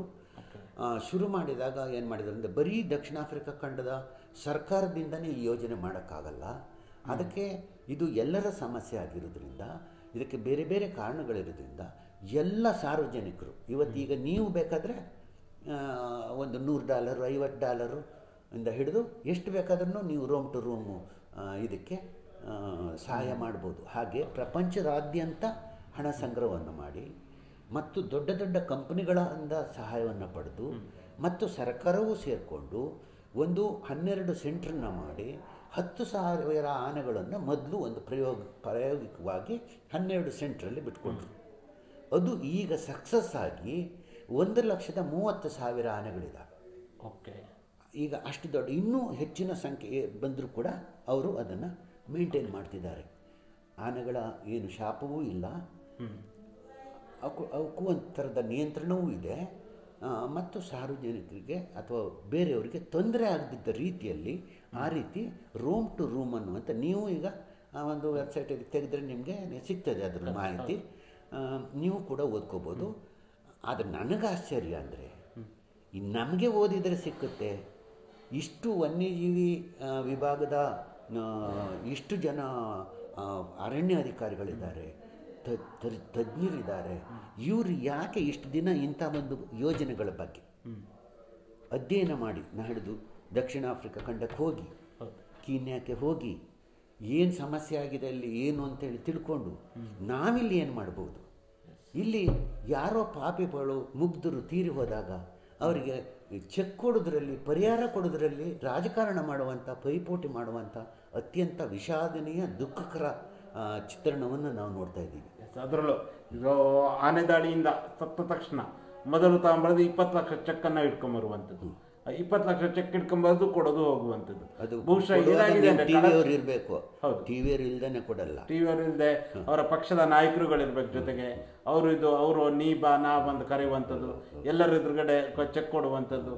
ಹೇಗಾಗಿದೆ ಅಂದರೆ ಚೆಕ್ ಕೊಡುವುದು ಕೂಡ ಒಂದು ರೀತಿಯಲ್ಲಿ ಸಮಾರಂಭ ರೀತಿಯಲ್ಲಿ ಅಥವಾ ಒಂದು ರೀತಿಯಲ್ಲಿ ಏನೋ ಒಂದು ದೊಡ್ಡ ಸಾಧನೆ ಮಾಡಿದ ರೀತಿಯಲ್ಲಿ ಕೊಡುವಂಥ. ಜೀವರಾಜ್ ಹೇಳ್ತಿದ್ದ ಇದು ಎಂಥದ್ದು ಮೈಮುಟ್ಟು ಏನೋ ಹಣ ಕೊಡೋದು ಅಂತ ನಮ್ಮಲ್ಲಿ ಹಿಂದೆ ಮದುಮಕ್ಕಳಿಗೆ ಕೊಡ್ತಿದ್ರು, ಆ ಥರ ಅದೆಲ್ಲ ಮಾಡ್ತಾರೆ ಇದು ಅಂತ ಏನೋ ಟೀಕೆ ಅದು ಮಾಡ್ತಿದ್ದೆ. ಇರಲಿ, ಆ ರೀತಿ ಇದು ಅದು ಬಹಳ ಈಗ ತೀರಿ ಹೋದವನನ್ನು ತರಕ್ಕಾಗಲ್ಲ. ತಿರಿ ಹೋಗಿದ್ರೆ ಅವರು ಕಳ್ಕೊಂಡವರು ಕುಟುಂಬದ ಸಂಕಟ ಎಷ್ಟರ ಮಟ್ಟಿಗೆ ಇರ್ತದೆ. ನೀವು ಒಬ್ಬ ಮನೆ ಯಜಮಾನ ಅಥವಾ ಬೆಳೆಯುವ ಮಗ ಅಥವಾ ಗಂಡ ಅಪ್ಪ ಇಂಥ ಒಬ್ಬ ವ್ಯಕ್ತಿ ತೀರಿ ಹೋದಾಗ ಅದನ್ನು ಯಾರು ಕೂಡ ಇವರೆಲ್ಲ ಇನ್ನು ಬದುಕಬೇಕು, ಮತ್ತು ಅದನ್ನು ವಾಪಸ್ ತರೋಕ್ಕೆ ಯಾರಿಂದನೂ ಸಾಧ್ಯ ಇಲ್ಲ. ಅದು ದುಡ್ಡಲ್ಲಿ ಅಳೆಯುವಂಥದ್ದಲ್ಲ. ನೀವು 20 ಲಕ್ಷ ಅಲ್ಲ, ಕೋಟಿ ಕೊಟ್ಟರು ಅದಕ್ಕೆ ಬೆಲೆ ಇಲ್ಲ. ಈಗ ಏನಾಗಿದೆ ಪರಿಸ್ಥಿತಿ ಅಂದರೆ 20 ಲಕ್ಷ ಚೆಕ್ ಕೊಟ್ಟು ಆನೆ ದಾಳಿ ಆದ ನಂತರ ಆನೆನ ಯಾವಾಗ ಹಿಡಿತಾರೆ ಅಂದರೆ ಆನೆ ದಾಳಿಯಿಂದ ಒಬ್ಬ ಮನುಷ್ಯ ಅಥವಾ ಇಬ್ಬರು ಸತ್ತ ನಂತರವೇ ಆನೆಯನ್ನು ಹಿಡಿಯುವ ಕೆಲಸ ಆಗ್ತಾರೆ. ಅಂದರೆ ಆನೆ ಮನುಷ್ಯನ ಸಾಯಿಸಿದ ನಂತರ ಆನೆ ಹಿಡಿಯುವಂಥದ್ದು, ಆ ಸತ್ತ ಮನೆಗೆ 20 ಲಕ್ಷ ಚೆಕ್ ಕೊಡುವಂಥದ್ದು. ಇದನ್ನೇ ಬಹುಶಃ ಕೆಲವರು ಶಾಶ್ವತ ಪರಿಹಾರ ಅನ್ಕೊಂಡಿದ್ದಾರಾ ಅನ್ನೋ ಒಂದು ಪ್ರಶ್ನೆ ಕೂಡ ಈಗ ಕಾಡ್ತಾ ಇದೆ. ಇದು ನಿಜವಾಗಿ ಬಹಳ ವಿಷಾದನೀಯ ಸಂಗತಿ. ಇಲ್ಲಿ ಅರಣ್ಯ ಇಲಾಖೆ ಏನು ಆನೆಯನ್ನು ಸಾಯಿಸಬೇಕು, ಹಿಡಿಬೇಕು ಅಥವಾ ಏನೇ ಮಾಡಬೇಕು ಅಂತಂದರೆ ಅಲ್ಲಿ ಅರಣ್ಯ ಮಂತ್ರಿಗಳಿಂದ ಅನುಮತಿ ಬೇಕು, ವನ್ಯಜೀವಿ ಇಲಾಖೆಯಿಂದ. ಇವರು ಯಾರು ಸತ್ತರೆ ಮಾತ್ರ ಇದಕ್ಕೆ ಪರ್ಮಿಷನ್ ಕೊಡ್ತಾರೆ. ಇವರಿಗೆ ನಿಜವಾಗಿ ಆನೆಗಳ ಬಗ್ಗೆ ಜಾಗೃತಿ ಇದ್ರೆ ಇನ್ನೊಂದು ರೀತಿಯಲ್ಲಿ ಜನರು ರೊಚ್ಚಿಗೆದ್ದು ಅದು ದೊಡ್ಡ ಮಟ್ಟದಲ್ಲಿ ಹೋರಾಟಗಳು ಮಾಡಿದ ಸಂದರ್ಭದಲ್ಲಿ ಅವ್ರನ್ನ ಮನವೊಲಿಸುವ ನಿಟ್ಟಿನಲ್ಲಿ ಈ ರೀತಿಯಾದ ಒಂದು ಆನೆ ಹಿಡಿಯುವ ಕೆಲಸ ಮಾಡ್ತಾ ಇದಾರ ಅಂತ ಇಲ್ಲ. ಈ ಮನುಷ್ಯರ ಬಗ್ಗೆ ಏನೋ ಜವಾಬ್ದಾರಿ ಇದ್ದಿದ್ರೆ ಆನೆಗಳು ಆನೆ ಇಲ್ಲದ ಜಾಗಕ್ಕೆ ಬಂದಾಗ ಮೊದಲು ಬಂದೋಬಸ್ತ್ ಮಾಡಬೇಕು. ಆನೆ ಇಲ್ಲದ ಜಾಗದಲ್ಲೇ ಈ ಅನಾಹುತಗಳಾಗೋದು. ಆನೆ ಒಟ್ಟಿಗೆ ಬದುಕುವಂಥ ಊರುಗಳು ಜನಗಳು ಈಗಲೂ ಅನೇಕ ಬಂಡೀಪುರ ಅಥವಾ ನೀವು ಎಲ್ಲೇ ಇದ್ದಾರೆ ಅಲ್ಲಿರೋ ಆನೆಗಳೆಲ್ಲ ಬಂದು ಊರಲ್ಲಿರೋ ಒಂದು ದಿನ ತುಳಿದು ಹಾಕ್ತಿಲ್ಲ. ಕರೆಕ್ಟ್. ಇದು ಆನೆ ಇಲ್ಲದ ಜಾಗಕ್ಕೆ ಬಂದಾಗ ಆನೆಗಳು ಗಾಬರಿಯಾದ ಆನೆಗಳು ಇಲ್ಲಿ ಕಂಡವರನ್ನ, ಕಾಡಿಗೆ ಹೋದವ್ರನ್ನ, ಬಡವರನ್ನ ಯಾರ ಕೂಲಿ ಮಾಡೋರನ್ನು, ಯಾರು ಸಾಮಾನ್ಯ ಬಡವರು ಮಾತ್ರ ಕೆಲಸಕ್ಕೆ ಕಾಡಿಗೆ ಹೋಗ್ತಾರೆ, ಅಂಥವ್ರ ಜೀವಗಳೇ ಹೋಗ್ತಿರೋದು. ಆಮೇಲೆ ಯಾವುದೋ ಹೋದ ತಕ್ಷಣ ಒಂದು ಚೆಕ್ ಕೊಡ್ತಾರೆ, ಆಮೇಲೆ ಯಾವುದೋ ಒಂದು ಆನೆ ಹಿಡಿತಾರೆ, ಅದೇನೇ ಆನೆ ಹಿಡಿದಿದ್ದಾರೋ ಇಲ್ವೋ ಅದು ಗೊತ್ತಿಲ್ಲ, ನಮ್ಗೆ ಒಟ್ಟು ಒಂದು ಆನೆ ಹಿಡಿತಾರೆ ನಡೆದು ಒಟ್ಟು. ಅದು ಒಂದು ರೀತಿಯಲ್ಲಿ ಜನರ ಅಥವಾ ಅಲ್ಲಿನೇನು ಪ್ರತಿಭಟನಾಕಾರರ ಒಂದು ರೀತಿಯಲ್ಲಿ ಕಣ್ಣುವರಿಸುವ ತಂತ್ರನ ಅಂತ. ಖಂಡಿತ ಇದು ಕಣ್ಣುವರಿಸೋದಲ್ಲ, ನಿಜವಾಗಿ ಅದಕ್ಕೆ ಬಹಳ ಕನಿಷ್ಠ ಭಾಷೆಯನ್ನು ಬಳಸಬೇಕಾಗುತ್ತೆ. ಯಾಕಂದರೆ ಅತ್ಯಂತ ದುಃಖಕರವಾದ ಇದು ಬೇಜವಾಬ್ದಾರಿತನ. ಇದು ಸರ್ಕಾರ ಖಂಡಿತ ಇದು ಮಾಡಬಾರ್ದು. ಯಾಕೆಂದರೆ ನಮ್ಮ ಅರಣ್ಯ ಮಂತ್ರಿಗಳು ಎಷ್ಟರ ಮಟ್ಟಿಗೆ ಅವ್ರ ಜೊತೆಗಿರುವ ತಜ್ಞರುಗಳೆಲ್ಲ ಇದ್ದಾರೆ ಅಂತಂದರೆ, ಕಾಡಿಗೆ ನಾವು ಮೇಯಿಸುವ ಜಾನುವಾರು ಹೋಗುವುದೇ ಅವರಿಗೆ ದೊಡ್ಡ ಸಮಸ್ಯೆ ಆಗಿಬಿಟ್ಟಿದೆ. ಜಾನುವಾರು ಮೇಯಿಸ್ತಿದ್ದಾರೆ ಕಾಡಲ್ಲಿ ಅನ್ನೋದಕ್ಕೆ ಯೋಜನೆ ತರ್ತಿದ್ದಾರೆ. ಊರಿಗೆ ಬಂದ ಆನೆಗಳ ಬಗ್ಗೆ ಜವಾಬ್ದಾರಿ ಇಲ್ಲ ಅವರಿಗೆ. ಊರಿಗೆ ಬಂದ ಆನೆಗಳು ಎಲ್ಲವನ್ನೂ ಹಿಡಿಬೇಕು. ಏನು ಈಗ ಆನೆಯ ಮೂಲ ವಾಸಸ್ಥಾನದಿಂದ ಸರಿದಂತಹ ಬೇರೆ ಯಾವುದೇ ಜಾಗಕ್ಕೆ ಈಗ ಹೋಗಿದ್ದಾವೆ, ಆ ಆನೆಗಳನ್ನು ಬಂದೋಬಸ್ತ್ ಮಾಡದಿದ್ದರೆ ಈ ಸಮಸ್ಯೆ 100 ಪಟ್ಟಾಗುತ್ತೆ. ಈ ವರ್ಷ 7 ಜನ ಸತ್ತರೆ ಇನ್ನೊಂದು ವರ್ಷ 70 ಜನ ಸಾಯುವಾಗುತ್ತೆ. ಇದಕ್ಕೆ ಗಂಭೀರವಾಗಿ ಈಗಲೇ ಚಿಂತೆ ಮಾಡಬೇಕು. ಈಗ ಎಲ್ಲೆಲ್ಲಿ ಆನೆ ಇರುವ ದೇಶಗಳಲ್ಲಿ ಎಲ್ಲೆಲ್ಲಿ ಏನೇನು ಯೋಜನೆಗಳನ್ನು ಮಾಡಿದ್ದಾರೆ ಈ ಬಗ್ಗೆ ಅಧ್ಯಯನ ಆಗಬೇಕು. ಇದಕ್ಕೆ ತಜ್ಞರನ್ನು ಕೂರಿಸ್ಕೊಂಡು ಸಮಾಲೋಚನೆ ಮಾಡಬೇಕು. ನಾನೀಗೇನು ಹೇಳಿದೆ, ರೂಮ್ ಟು ರೂಮ್ ಇಂತಹ ಆನೆಯ ಸಂರಕ್ಷಿತ ಯೋಜನೆಗಳನ್ನು ಮಾಡಬೇಕು. ಯಾಕಂದರೆ ಆನೆಗೆ ಅದು ದೈತ್ಯ ಶಕ್ತಿ ಇರುವಂಥ ಪ್ರಾಣಿ, ಅದನ್ನು ಯಾರೂ ತಡೆಯೋಕ್ಕೆ ಆಗಲ್ಲ. ಅದಕ್ಕೆ ಆಮೇಲೆ ಅದು ದಾಳಿ ಮಾಡುವಾಗ ಇನ್ನೊಂದು ಕೆಲಸ ಮಾಡುತ್ತೆ. ಸಾಮಾನ್ಯವಾಗಿ ಆನೆ ಯಾರ ಮೇಲೂ ಯಾರನ್ನೂ ಸಾಯಿಸೋಕ್ಕೆ ಹೋಗಲ್ಲ, ಸಾಯಿಸ್ಬೇಕು. ಅದಕ್ಕೆ ಭಾಳ ಕಾಟ ಕೊಟ್ಟಂಥ ಹುಲಿಗಳನ್ನು ಸಾಯಿಸುತ್ತೆ, ಕಾಡ್ಕೋಣಗಳನ್ನು ಸಾಯಿಸುತ್ತೆ, ಅವಕ್ಕೆ ಯಾರು ಭಾಳ ಹಿಂಸೆ ಮಾಡಿದಾಗ. ಆದರೆ ಆನೆ ಒಂದು ಸಾರಿ ಯಾಕೆ ಆನೆ ದಾಳಿ ಬಂದಾಗ ಇಲ್ಲಿ ನಮ್ಗೆ ಕಾಣುತ್ತೆ, ಅಲ್ಲ ಅವನು ಈ ಮರ ಹತ್ತಿದ್ರೆ ಬದುಕೋತಿದ್ದ ಅಥವಾ ಇನ್ನು ಓಡ್ಬೋದಿತ್ತಲ್ಲ ಅಂಥೇಳಿ. ಅಲ್ಲ, ಆನೆಗೆ ಏನೊಂದು ಶಕ್ತಿ ಇದೆ ಅಂತಂದರೆ, ಅದು ಒಬ್ಬರ ಮೇಲೆ ದಾಳಿ ಮಾಡಬೇಕಾದ್ರೆ ಒಂದು ಸಾರಿ ಅದು ಭೂಮಿಗೆ ಬಾಯಿ ಬಿಡುತ್ತೆ, ಅದು ಶಬ್ದ ಮಾಡುತ್ತೆ. ಆ ಶಬ್ದ ಉಂಟಲ್ಲ, ಅದನ್ನು ಕೇಳಿದ ಯಾವುದೇ ಪ್ರಾಣಿಗೆ ನರ್ವಸ್ ಇದು ಹೋಗ್ಬಿಡ್ತದೆ, ನಿಮಗೆ ಕೈಕಾಲು ಬಿದ್ದೋಗುತ್ತೆ, ನಮಗೆ ಓಡೋಕ್ಕೆ ಆಗಲ್ಲ. ನಾವು ಓಡ್ತಿದ್ದೇವೆ ಅಂತ ಹೇಳಿದ್ರು ನಮ್ಮ ಕಾಲು ಬಂದಿರಲ್ಲ, ಒಂದು ರೀತಿಯಲ್ಲಿ ಆತಂಕ ಸೃಷ್ಟಿಯಾಗುವ ಅಲ್ಲ, ನಮ್ಮ ಮಾನಸಿಕ ನಿಯಂತ್ರಣ ಹೋಗ್ಬಿಡುತ್ತೆ, ನರ್ವಸ್ ಆಗುತ್ತೆ. ನಾವು ಆನೆಯಿಂದ ಓಡಿ ತಪ್ಪಿಸ್ಕೊಳ್ಳೋದು ಭಾಳ ಕಷ್ಟ. ಅದೇನಾದರೂ ಆ ಥರ ಕಿರಿಚಿ ನಮ್ಮ ಮೇಲೆ ದಾಳಿ ಮಾಡಬೇಕು ಅಂತದ್ದೇನಾದ್ರು ಮನಸ್ಸು ಮಾಡಿದರೆ ಮಾಡೋಕ್ಕಾಗಲ್ಲ, ಓಡೋಕ್ಕಾಗಲ್ಲ. ಆ ರೀತಿ ಅದಕ್ಕೊಂದು ಶಕ್ತಿ ಇದೆ ಆಯಿತಾ. ಇದು ಎಲ್ರಿಗೂ ಗೊತ್ತಿರುವಂಥದ್ದು, ಆನೆ ಪ್ರದೇಶದಲ್ಲಿ ಗೊತ್ತಿದೆ ಅಥವಾ ವನ್ಯಜೀವಿ ಇಲಾಖೆಯವ್ರಿಗೆ ಗೊತ್ತಿದೆ. ಇಂಥವನ್ನು ಅಭ್ಯಾಸ ಮಾಡಿ ಇದಕ್ಕೆ ಶಾಶ್ವತವಾದ ಪರಿಹಾರ ನೀವು ಅವಕ್ಕೆ ಬಂದೋಬಸ್ತ್ ಅದು ಶಾಶ್ವತವಾದ ಪರಿಹಾರ ತಕ್ಷಣ ಆಗಬೇಕಾಗಿರೋ ಖಂಡಿತ ದೊಡ್ಡ ಯೋಜನೆಗಳನ್ನು ಮಾಡಬೇಕು ಸರ್. ಅದರ ಜೊತೆಯಲ್ಲಿ ಆನೆದು ಒಂದು ಪಾರ್ಟರ ಕೊನೆಯದಾಗಿ ಈಗ ಕೆರೆಕಟ್ಟೆ ಭಾಗದ ಒಂದು ಸಮಸ್ಯೆ. ಕೆರೆಕಟ್ಟೆ ಭಾಗದ ಜನರು ಹೇಗಂದರೆ, ಒಂದು ಕಾಲದಲ್ಲಿ ಒಂದು 25-30 ವರ್ಷಗಳ ಹಿಂದೆ ಬಹುಶಃ ಅತ್ಯಂತ ನೆಮ್ಮದಿಯಾಗಿ ಅವರ ಒಂದು ಇದರಲ್ಲಿ ಹೆಚ್ಚಿನ ಖರ್ಚಿಲ್ಲದೆ ತಮ್ಮ ಪಾಡಿಗೆ ತಾವು ಜೀವನವನ್ನು ಮಾಡ್ತಾಯಿದ್ರು. ಆದರೆ ನಂತರ ಅಲ್ಲೇನು ಬರುತ್ತೆ, ಕುದುರೆಮುಖ ಏನು ಇದಾಗುತ್ತೆ, ನ್ಯಾಷನಲ್ ಪಾರ್ಕ್, ಅದೆಲ್ಲ ಒಂದು ಬೇರೆ ಪಾಠ. ಆದರೆ ಇತ್ತೀಚಿನ ದಿನಗಳಲ್ಲಿ ಅವರಿಗೆ ಸೂಕ್ತವಾದ ಒಂದು ಪರಿಹಾರ ಸಿಕ್ಕಿಲ್ಲ. ಅವರಿಗೆ ಅಲ್ಲಿ ಬಿಟ್ಟು ಬೇರೆ ಭಾಗಕ್ಕೆ ಬರ್ತೀವಂದ್ರೂ ಕೂಡ ಅವರಿಗೆ ಸೂಕ್ತವಾದ ಪರಿಹಾರ ಸಿಗ್ತಾ ಇಲ್ಲ, ಅವರಿಗೆ ಒಂದು ಪುನರ್ವಸತಿ ಸಿಗ್ತಾ ಇಲ್ಲ, ಹಲವಾರು ರೀತಿಯ ಸಮಸ್ಯೆಗಳಾಗ್ತಾ ಇರುವಂಥದ್ದು. ಒಂದು ರೀತಿಯಲ್ಲಿ ನರಕ ಯಾತನೆಯನ್ನು ಕೆರೆಕಟ್ಟೆ ಭಾಗದ ಹಲವಾರು ಕುಟುಂಬಗಳು ಅನುಭವಿಸ್ತಿರುವಂಥದ್ದು. ಆ ಕೆರೆಕಟ್ಟೆ ಕುರಿತಾಗಿ ನಿಮ್ಗೆ ಅಪಾರವಾದ ಅಧ್ಯಯನವನ್ನು ಮಾಡಿದ ಅದ್ರ ಕುರಿತಾಗಿ ಹಲವಾರು ಹೋರಾಟಗಳಲ್ಲಿ ಕೂಡ ತೊಡಗಿಸ್ಕೊಂಡಿರುವಂಥದ್ದು. ಆ ಒಂದು ಸಮಸ್ಯೆಗಳು ಈಗ ಯಾವ ರೀತಿ ಇದೆ, ಆ ಸಮಸ್ಯೆಗಳನ್ನು ಯಾವ ರೀತಿಯಾಗಿ ಬಗೆಹರಿಸ್ಬೋದು? ನೋಡಿ, ನೀವೇ ಹೇಳಿದ ಹಾಗೆ ನಾನು ಮೊದಲು ಪ್ರೊಕ್ಲಮೇಷನ್ ನೋಟಿಸ್ 97ರಲ್ಲಿ ಏನು ಕೊಟ್ಟರು, ಅಲ್ಲಿಂದ ನಾನು ಈ ಕುದುರೆಮುಖ ಆ ಮುಗ್ಧ ಆದಿವಾಸಿಗಳಲ್ಲಿ ಗಿರಿಜನರೇನಿದ್ದಾರೆ ಅವ್ರ ಜೊತೆಗೆ ನನಗೆ ಬಹಳ 77-78ರಿಂದ ನನಗೆ ಅವ್ರ ಜೊತೆಗೆ ಒಡನಾಟ ಸಂಬಂಧ ಇತ್ತು. ಹಾಗಾಗಿ ಆ ಜನ ನೀವು ಹೇಳಿದಾಗೆ ಅವರು ಒಂದು ತಾಯಿ ಹೊಟ್ಟೆಯಲ್ಲಿದ್ದ ಹಾಗಿದ್ದರು. ಅವರಿಗೆ ಈ ಇದು ಯಾವ ಪೇಟೆಯ ವಸ್ತುಗಳು ಬೇಕಾಗಿಲ್ಲ. ಅವರಿಗೆ ಉಪ್ಪು, ಬೆಂಕಿಪಟ್ಟಣ, ಬಟ್ಟೆ, ಅದಿಷ್ಟು ಬಿಟ್ಟರೆ ಅಲ್ಲಿ ಮತ್ಯಾವ ದುಡ್ಡಿನ ಅಗತ್ಯ ಇರಲಿಲ್ಲ. ಅವರ ಎಲ್ಲ ಮನೆಯಿಂದ ಮೇಲೆ 100 ಅಡಿ ಎತ್ತರದ ಗುಡ್ಡದಿಂದ ನೀರು ಬರುತ್ತೆ, ಎಷ್ಟೊತ್ತಿಗೂ ನಿರಂತರವಾಗಿ. ಅಲ್ಲಿ ಎಷ್ಟರ ಮಟ್ಟಿಗೆ ಅಲ್ಲಿ ಗಿರಿಜನರಲ್ಲಿ ಇದಿದೆ ಅಂದರೆ, ಒಬ್ಬ ಬಳಸಿದ ನೀರನ್ನು ಮತ್ತೊಬ್ಬ ಬಳಸಲ್ಲ. ಅಂದರೆ ಪ್ರತಿ ನೀರಿನ ಜಲಮೂಲಗಳಲ್ಲಿ ಒಂದೊಂದು ಮನೆ ಇರ್ತವೆ. ಅವರಿಗೆ ಇವತ್ತೊಂದು ನೀರನ್ನು ಅವ್ರು ನಾಳೆ ಬಳಸಲ್ಲ. ಅವರು ನೀರು ಹಳಿಸಿದ್ದು ಹೆಚ್ಚಾಗಿ ನೈಸರ್ಗಿಕ ದತ್ತವಾಗಿ ಅವರು ಬೆಳೆದು ಬಂದಿರುವ. ನಾವು ಈಗ ಯಾವತ್ತೋ ಮ್ಯಾನುಫ್ಯಾಕ್ಚರ್ ಡೇಟು ಇದನ್ನು ತಿಳ್ಕೊಂಡು ಇವತ್ತು ಬಾಟ್ಲ್ ನೀರು ಕುಡಿತಿದ್ದೀವಿ. ಗಿರಿಜನರಲ್ಲಿ ಹೇಗಿತ್ತಂದರೆ ಇವತ್ತು ತಂದ ನೀರು ನಾಳೆಗೆ ಅವ್ರು ಬಳಸಲ್ಲ, ಅದು ಹಳಿಸಿದ್ದು ಅಂತ ಒಂದಿತ್ತು. ಅಂಥ ಸಂಸ್ಕೃತಿಯಲ್ಲಿ ಬದುಕಿದ ಜನ ಅವರನ್ನು ರಾಷ್ಟ್ರೀಯ ಉದ್ಯಾನ ಯಾಕೆ ರಾಷ್ಟ್ರೀಯ ಉದ್ಯಾನ ಮಾಡಿದರು ಅಂತಂದರೆ, ಒಬ್ಬ 83ರಲ್ಲಿ ಉಲ್ಲಾಸ್ಕಾರ ಅಂತ ಅನ್ನೋರು ಬಂದು ಒಂದು ಸಂಶೋಧನೆ ಮಾಡಿದ. ಏನು ಸಂಶೋಧನೆ ಮಾಡಿದ ಅಂದರೆ, ಈ ಸಿಂಗಳಕ ಅಂತ ನಮ್ಮಲ್ಲಿ ಲಯನ್ ಟೈಲ್ಡ್ ಮಕಾಕ್ ಅಂತಾರೆ, ಇವು ಸಂಶೋಧನೆ ಮಾಡಿ ಅವರು ಕರ್ನಾಟಕದಲ್ಲಿರುವ 36% ಸಿಂಗಳಿಕ ಈ ಪ್ರದೇಶದಲ್ಲಿದೆ. ಅದು ಕುದುರೆಮುಖ ಭಗವತಿ ಫಾರೆಸ್ಟಲ್ಲಿ. ಇವು ಅಪರೂಪದ ಮತ್ತು ವಿನಾಶದ ಅಂಚಿನಲ್ಲಿರುವವು ಅಂತ ಒಂದು ವರದಿ ಕೊಟ್ಟ. ಇದು ಅವನು ಕೊಟ್ಟಿರೋದು ಯಾವುದೋ ದೇಶದ ದುಡ್ಡಿನ NGO ಕೊಟ್ಟಂಥ ದುಡ್ಡಿನ ಮೇಲೆ ಮಾಡಿದಂಥ ರಿಸರ್ಚ್.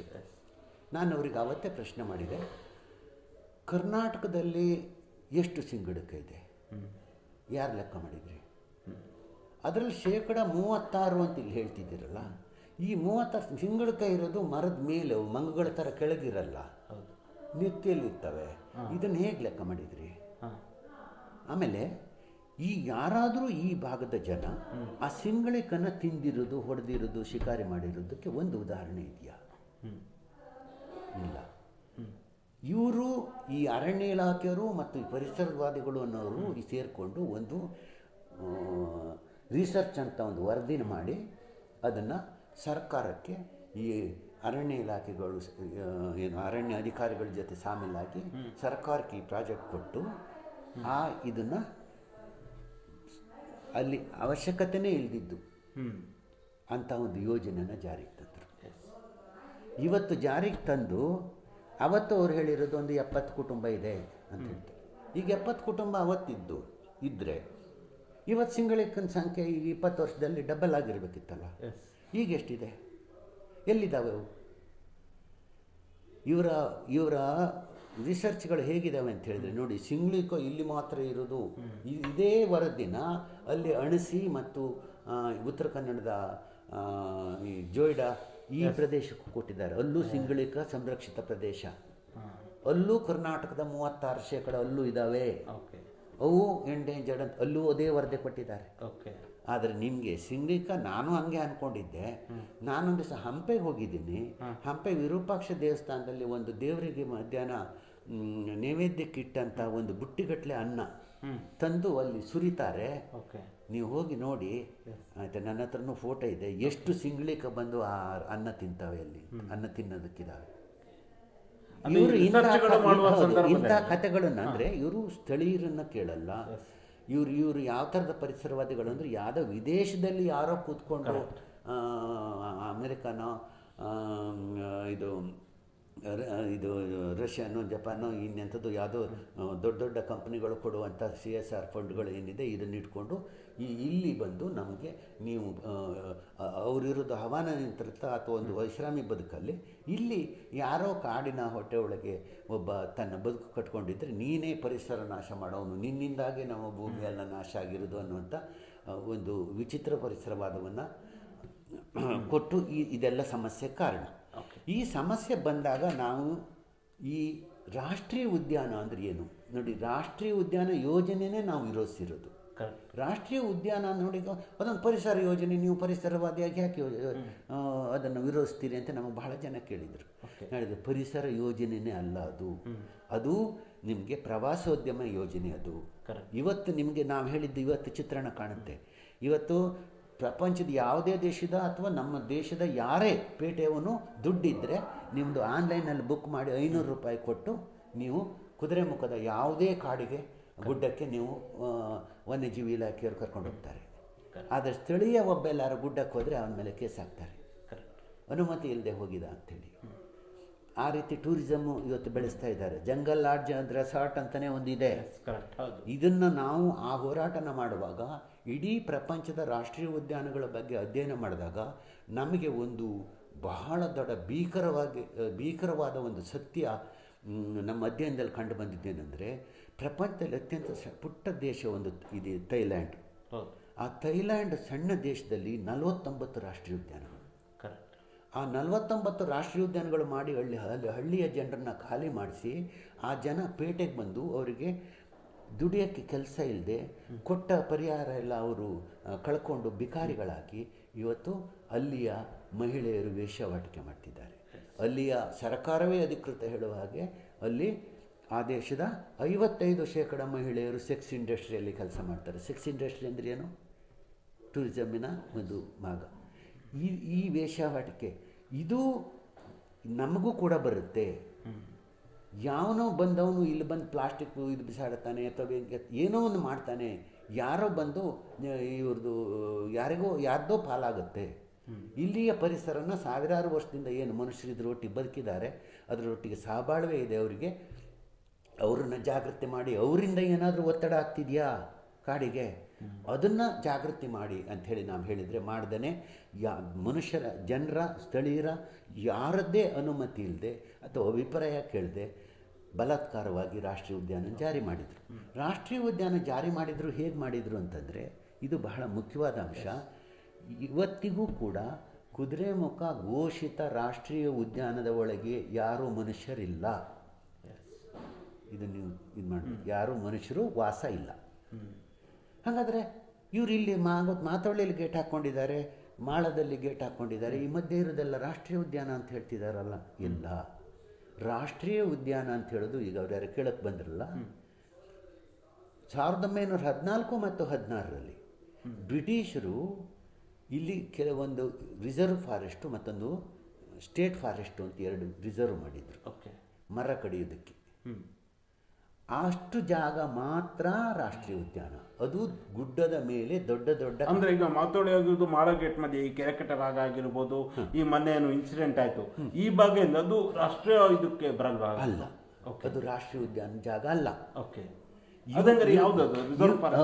ಅಲ್ಲ, ಏನು ಫಾರೆಸ್ಟ್ ಅಲ್ಲ, ಅದು ನಾರ್ಮಲ್ ಫಾರೆಸ್ಟ್, ಇಲ್ಲಿರೋ ಫಾರೆಸ್ಟ್ ಅದು. ಅಲ್ಲಿ ಮತ್ತೆ ಅಲ್ಲಿನ ಜನರನ್ನು ಒಕ್ಕಲೆಬ್ಬಿಸಬೇಕು. ಅಲ್ಲಿಂದ ಅದು ಏನು ಮಾಡಿದ್ರು ಅಂದರೆ ಈ ಮಧ್ಯೆ ಈ ರಾಷ್ಟ್ರೀಯ ಉದ್ಯಾನದ ಅಂದರೆ ಯಾವುದೋ ಒಂದು ಗ್ರಾಮದಲ್ಲಿ ಒಂದು 10 ಸರ್ವೆ ನಂಬರಲ್ಲಿ ಒಂದು 500,000 ಎಕರೆ, ಒಂದು 2,000 ಎಕರೆ ರಾಷ್ಟ್ರೀಯ ಉದ್ಯಾನ, ಇನ್ನು 2,000-3,000 ಎಕರೆ ಅದು ಪೆರಿಫೆರಿ ರೆವಿನ್ಯೂ ರಿಸರ್ವ್ ಅಂತ ಹೇಳ್ತಿದ್ರು. ಅದನ್ನು ಮೊದಲು ರೆವಿನ್ಯೂ ಎನ್ಕ್ಲೋಸರ್ ಅಂತ ಹೇಳ್ತಿದ್ರು.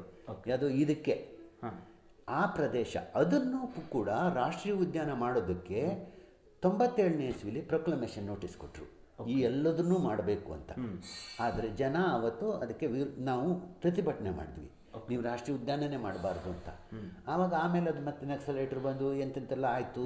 ಆಮೇಲೆ ಏನು ಮಾಡಿದ್ರು, ನೀವು ಈ ಪ್ರದೇಶದ ಜನ ಸ್ವಇಚ್ಛೆಯಿಂದ ಹೋಗೋದಾದರೆ ಹೋಗ್ಬೋದು, ಇರುವುದಾದ್ರೂ ಇರಬಹುದು, ಸ್ವಇಚ್ಛೆಯಿಂದ ಹೋಗೋರಿಗೆ ನಾವು ಪರಿಹಾರ ಕೊಡ್ತೇವೆ ಅಂದರು. ಇಲ್ಲಿ ಒಂದು ದೊಡ್ಡ ದ್ರೋಹನ ಮಾಡ್ತು ಸರ್ಕಾರ. ಇವರನ್ನು ಅಟ್ಲೀಸ್ಟ್ ಪ್ರೊಕ್ಲಮೇಷನ್ನೂ ಮಾಡಿ ನೋಟಿಫಿಕೇಶನ್ ಮಾಡಲಿಲ್ಲ. ಇವರಿಗೆ ಕೊಡಬೇಕಾದ ರಿಹಾಬಿಟೇಷನ್ ಪ್ಯಾಕೇಜನ್ನು ಕೊಡಲಿಲ್ಲ. ರಿಹಾಬಿಟೇಷನ್ ಪ್ಯಾಕೇಜ್ ಅಂದರೆ ಅದ್ರ ಆ್ಯಕ್ಟಲ್ಲಿ ಏನಿದೆ ಅಂದರೆ ಮಾರುಕಟ್ಟೆ ಬೆಲೆಯ 4 ಪಟ್ಟು ಪರಿಹಾರ ಕೊಡಬೇಕು. ಆ ಜನ ಒಪ್ಕೊಂಡಿರ್ಬೇಕು ಆ ಪ್ರಾಜೆಕ್ಟಲ್ಲಿ. ಮತ್ತು ಆ ಪ್ರಾಜೆಕ್ಟಲ್ಲಿ ಏನು ವೃತ್ತಿಗಳು ಬಂದರೆ ಅವರಿಗೆ ಕೊಡಬೇಕು ಫಸ್ಟ್, ಮೊದಲನೇ ಆದ್ಯತೆ. ಈ ರೀತಿ ಎಲ್ಲ ಜನೋಪಯೋಗಿ ಆದಂತಹ ಕಾಯ್ದೆಗಳ ಇದು ಏನು ನಿಯಮಗಳನ್ನು ತಂದು ಒಂದು ಕಾಯ್ದೆ ಯಾವಾಗ 2006ರ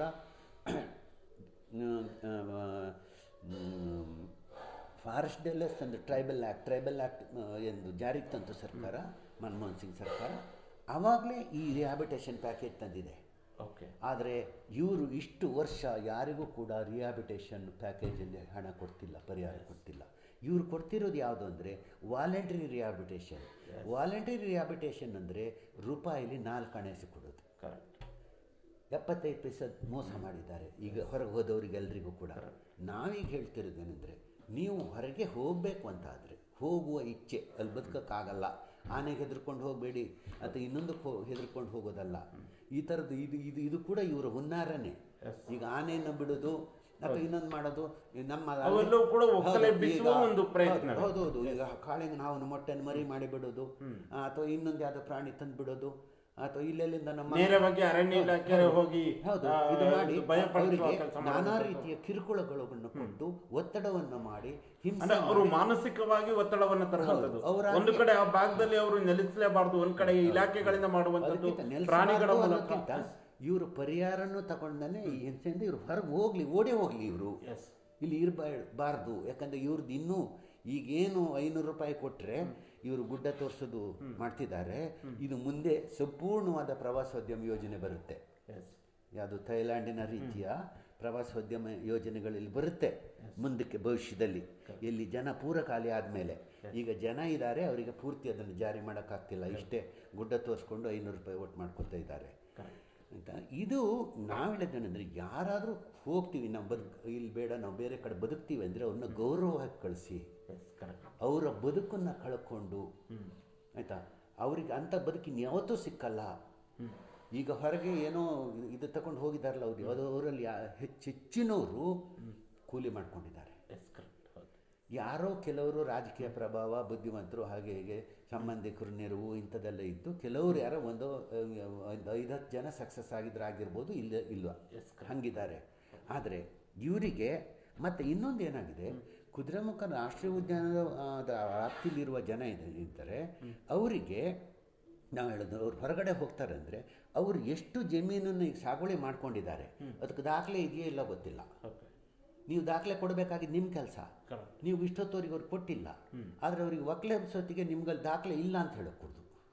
ಅವ್ರು ಎಷ್ಟು ಜಾಗ ಸಾಗುವಳಿ ಮಾಡ್ಕೊಂಡಿದ್ದಾರೆ ಅಷ್ಟು ಜಾಗಕ್ಕೆ ಪುನರ್ವಸತಿ ಪ್ಯಾಕೇಜಿನ ರೀತಿ ಮಾರುಕಟ್ಟೆಯ ಬೆಲೆಯ 4 ಪಟ್ಟು ಹಣ ಕೊಟ್ಟು ಗೌರವವಾಗಿ ಕಳಿಸಿ.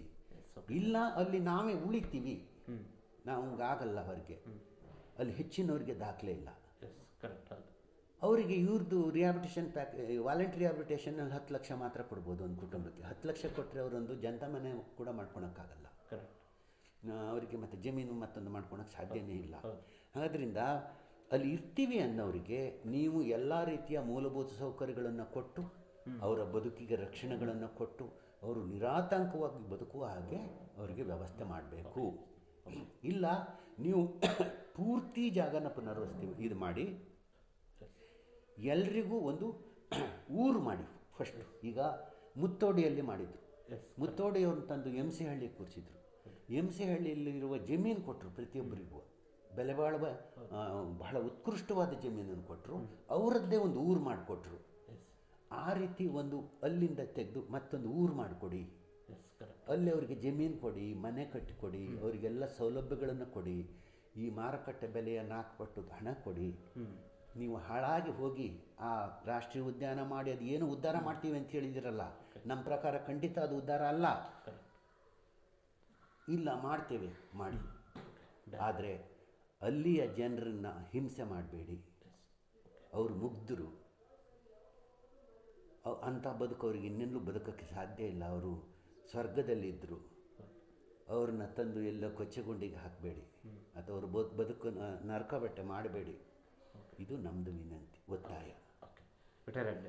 ಇದುವರೆಗೂ ಈ ಒಂದು ವಿಶೇಷವಾದ ಸಂದರ್ಶನದಲ್ಲಿ ಭಾಗವಹಿಸಿ ಆನೆ ದಾಳಿ ಯಾಕೆ ಈ ಭಾಗದಲ್ಲಿ ನಿರಂತರವಾಗಿ ಹೆಚ್ಚಳವಾಗ್ತಾ ಇದೆ, ಆನೆ ದಾಳಿಗೆ ಕಾರಣವೇನು, ಹಿಂದೆಂದೂ ಕಂಡು ಕೇಳರಿಯದ ಕಾಡಾನೆಗಳು ಈಗ ಈ ಪ್ರದೇಶಕ್ಕೆ ಯಾಕೆ ಬರ್ತಾ ಇದೆ, ಕಾಡಾನೆಗಳು ವಾಸಕ್ಕೆ ಯೋಗ್ಯವಲ್ಲದ ಜಾಗ, ಹಾಗೆ ಈ ಒಂದು ಕಾಡಾನೆಗಳಿಂದಾಗಿ ಯಾವ ರೀತಿಯ ಸಮಸ್ಯೆಗಳಾಗ್ತಾ ಇದ್ದಾವೆ, ಕಾಡಾನೆ ಸಮಸ್ಯೆಗೆ ಸೂಕ್ತವಾಗಿ ಯಾವ ರೀತಿಯಾದ ಪರಿಹಾರವನ್ನು ಮಾಡಬೇಕು, ಸರ್ಕಾರಗಳಾಗಿರ್ಬೋದು ಇಲಾಖೆಗಳು ಯಾವ ರೀತಿಯಾದ ಕ್ರಮವನ್ನು ತೆಗೆದುಕೊಳ್ಬೇಕು, ಜೊತೆಗೆ 1 ವರ್ಷದಲ್ಲಿ ಯಾಕೆ ಈ ರೀತಿಯಾದ ಸಾವುಗಳು ಕಾಡಾನೆಯಿಂದಾಗಿ ಆಗ್ತಾ ಇದೆ, ಮನುಷ್ಯ ಹಾಗೂ ಪ್ರಾಣಿಗಳ ಸಂಘರ್ಷ ಆಗಿರ್ಬೋದು, ಜೊತೆಗೆ ಕೆರೆಕಟ್ಟೆಯ ಜನತೆ ಅಲ್ಲಿನ ಒಂದು ಸಮಸ್ಯೆಯಿಂದ ಯಾವ ರೀತಿಯಾಗಿ ನರಕವನ್ನು ಅನುಭವಿಸ್ತಾ ಇದ್ದಾರೆ, ಜೊತೆಗೆ ಆ ಒಂದು ಕುದುರೆಮುಖ ಏನು ನ್ಯಾಷನಲ್ ಪಾರ್ಕ್ ಆಗಿರೋದ್ರಿಂದ ಆ ಒಂದು ಅಲ್ಲಿನ ಜನತೆಗೆ ಯಾವ ರೀತಿಯ ಸೂಕ್ತವಾದ ಪರಿಹಾರ ಸಿಕ್ಕಿಲ್ಲ, ಅವರಲ್ಲಿ ಬಿಟ್ಟು ಬರ್ತೀವಿ ಅಥವಾ ಅವರಿಗೆ ಸರಿಯಾದ ರೀತಿಯಲ್ಲಿ ಪುನರ್ವಸತಿ ಸೌಲಭ್ಯ ಸಿಗ್ತಾ ಇಲ್ಲ, ಅವರಿಗೆ ಒಂದು ಜಮೀನಿಗೆ ತಕ್ಕ ಹಾಗೆ ಬೆಲೆ ಸಿಗ್ತಾ ಇಲ್ಲ.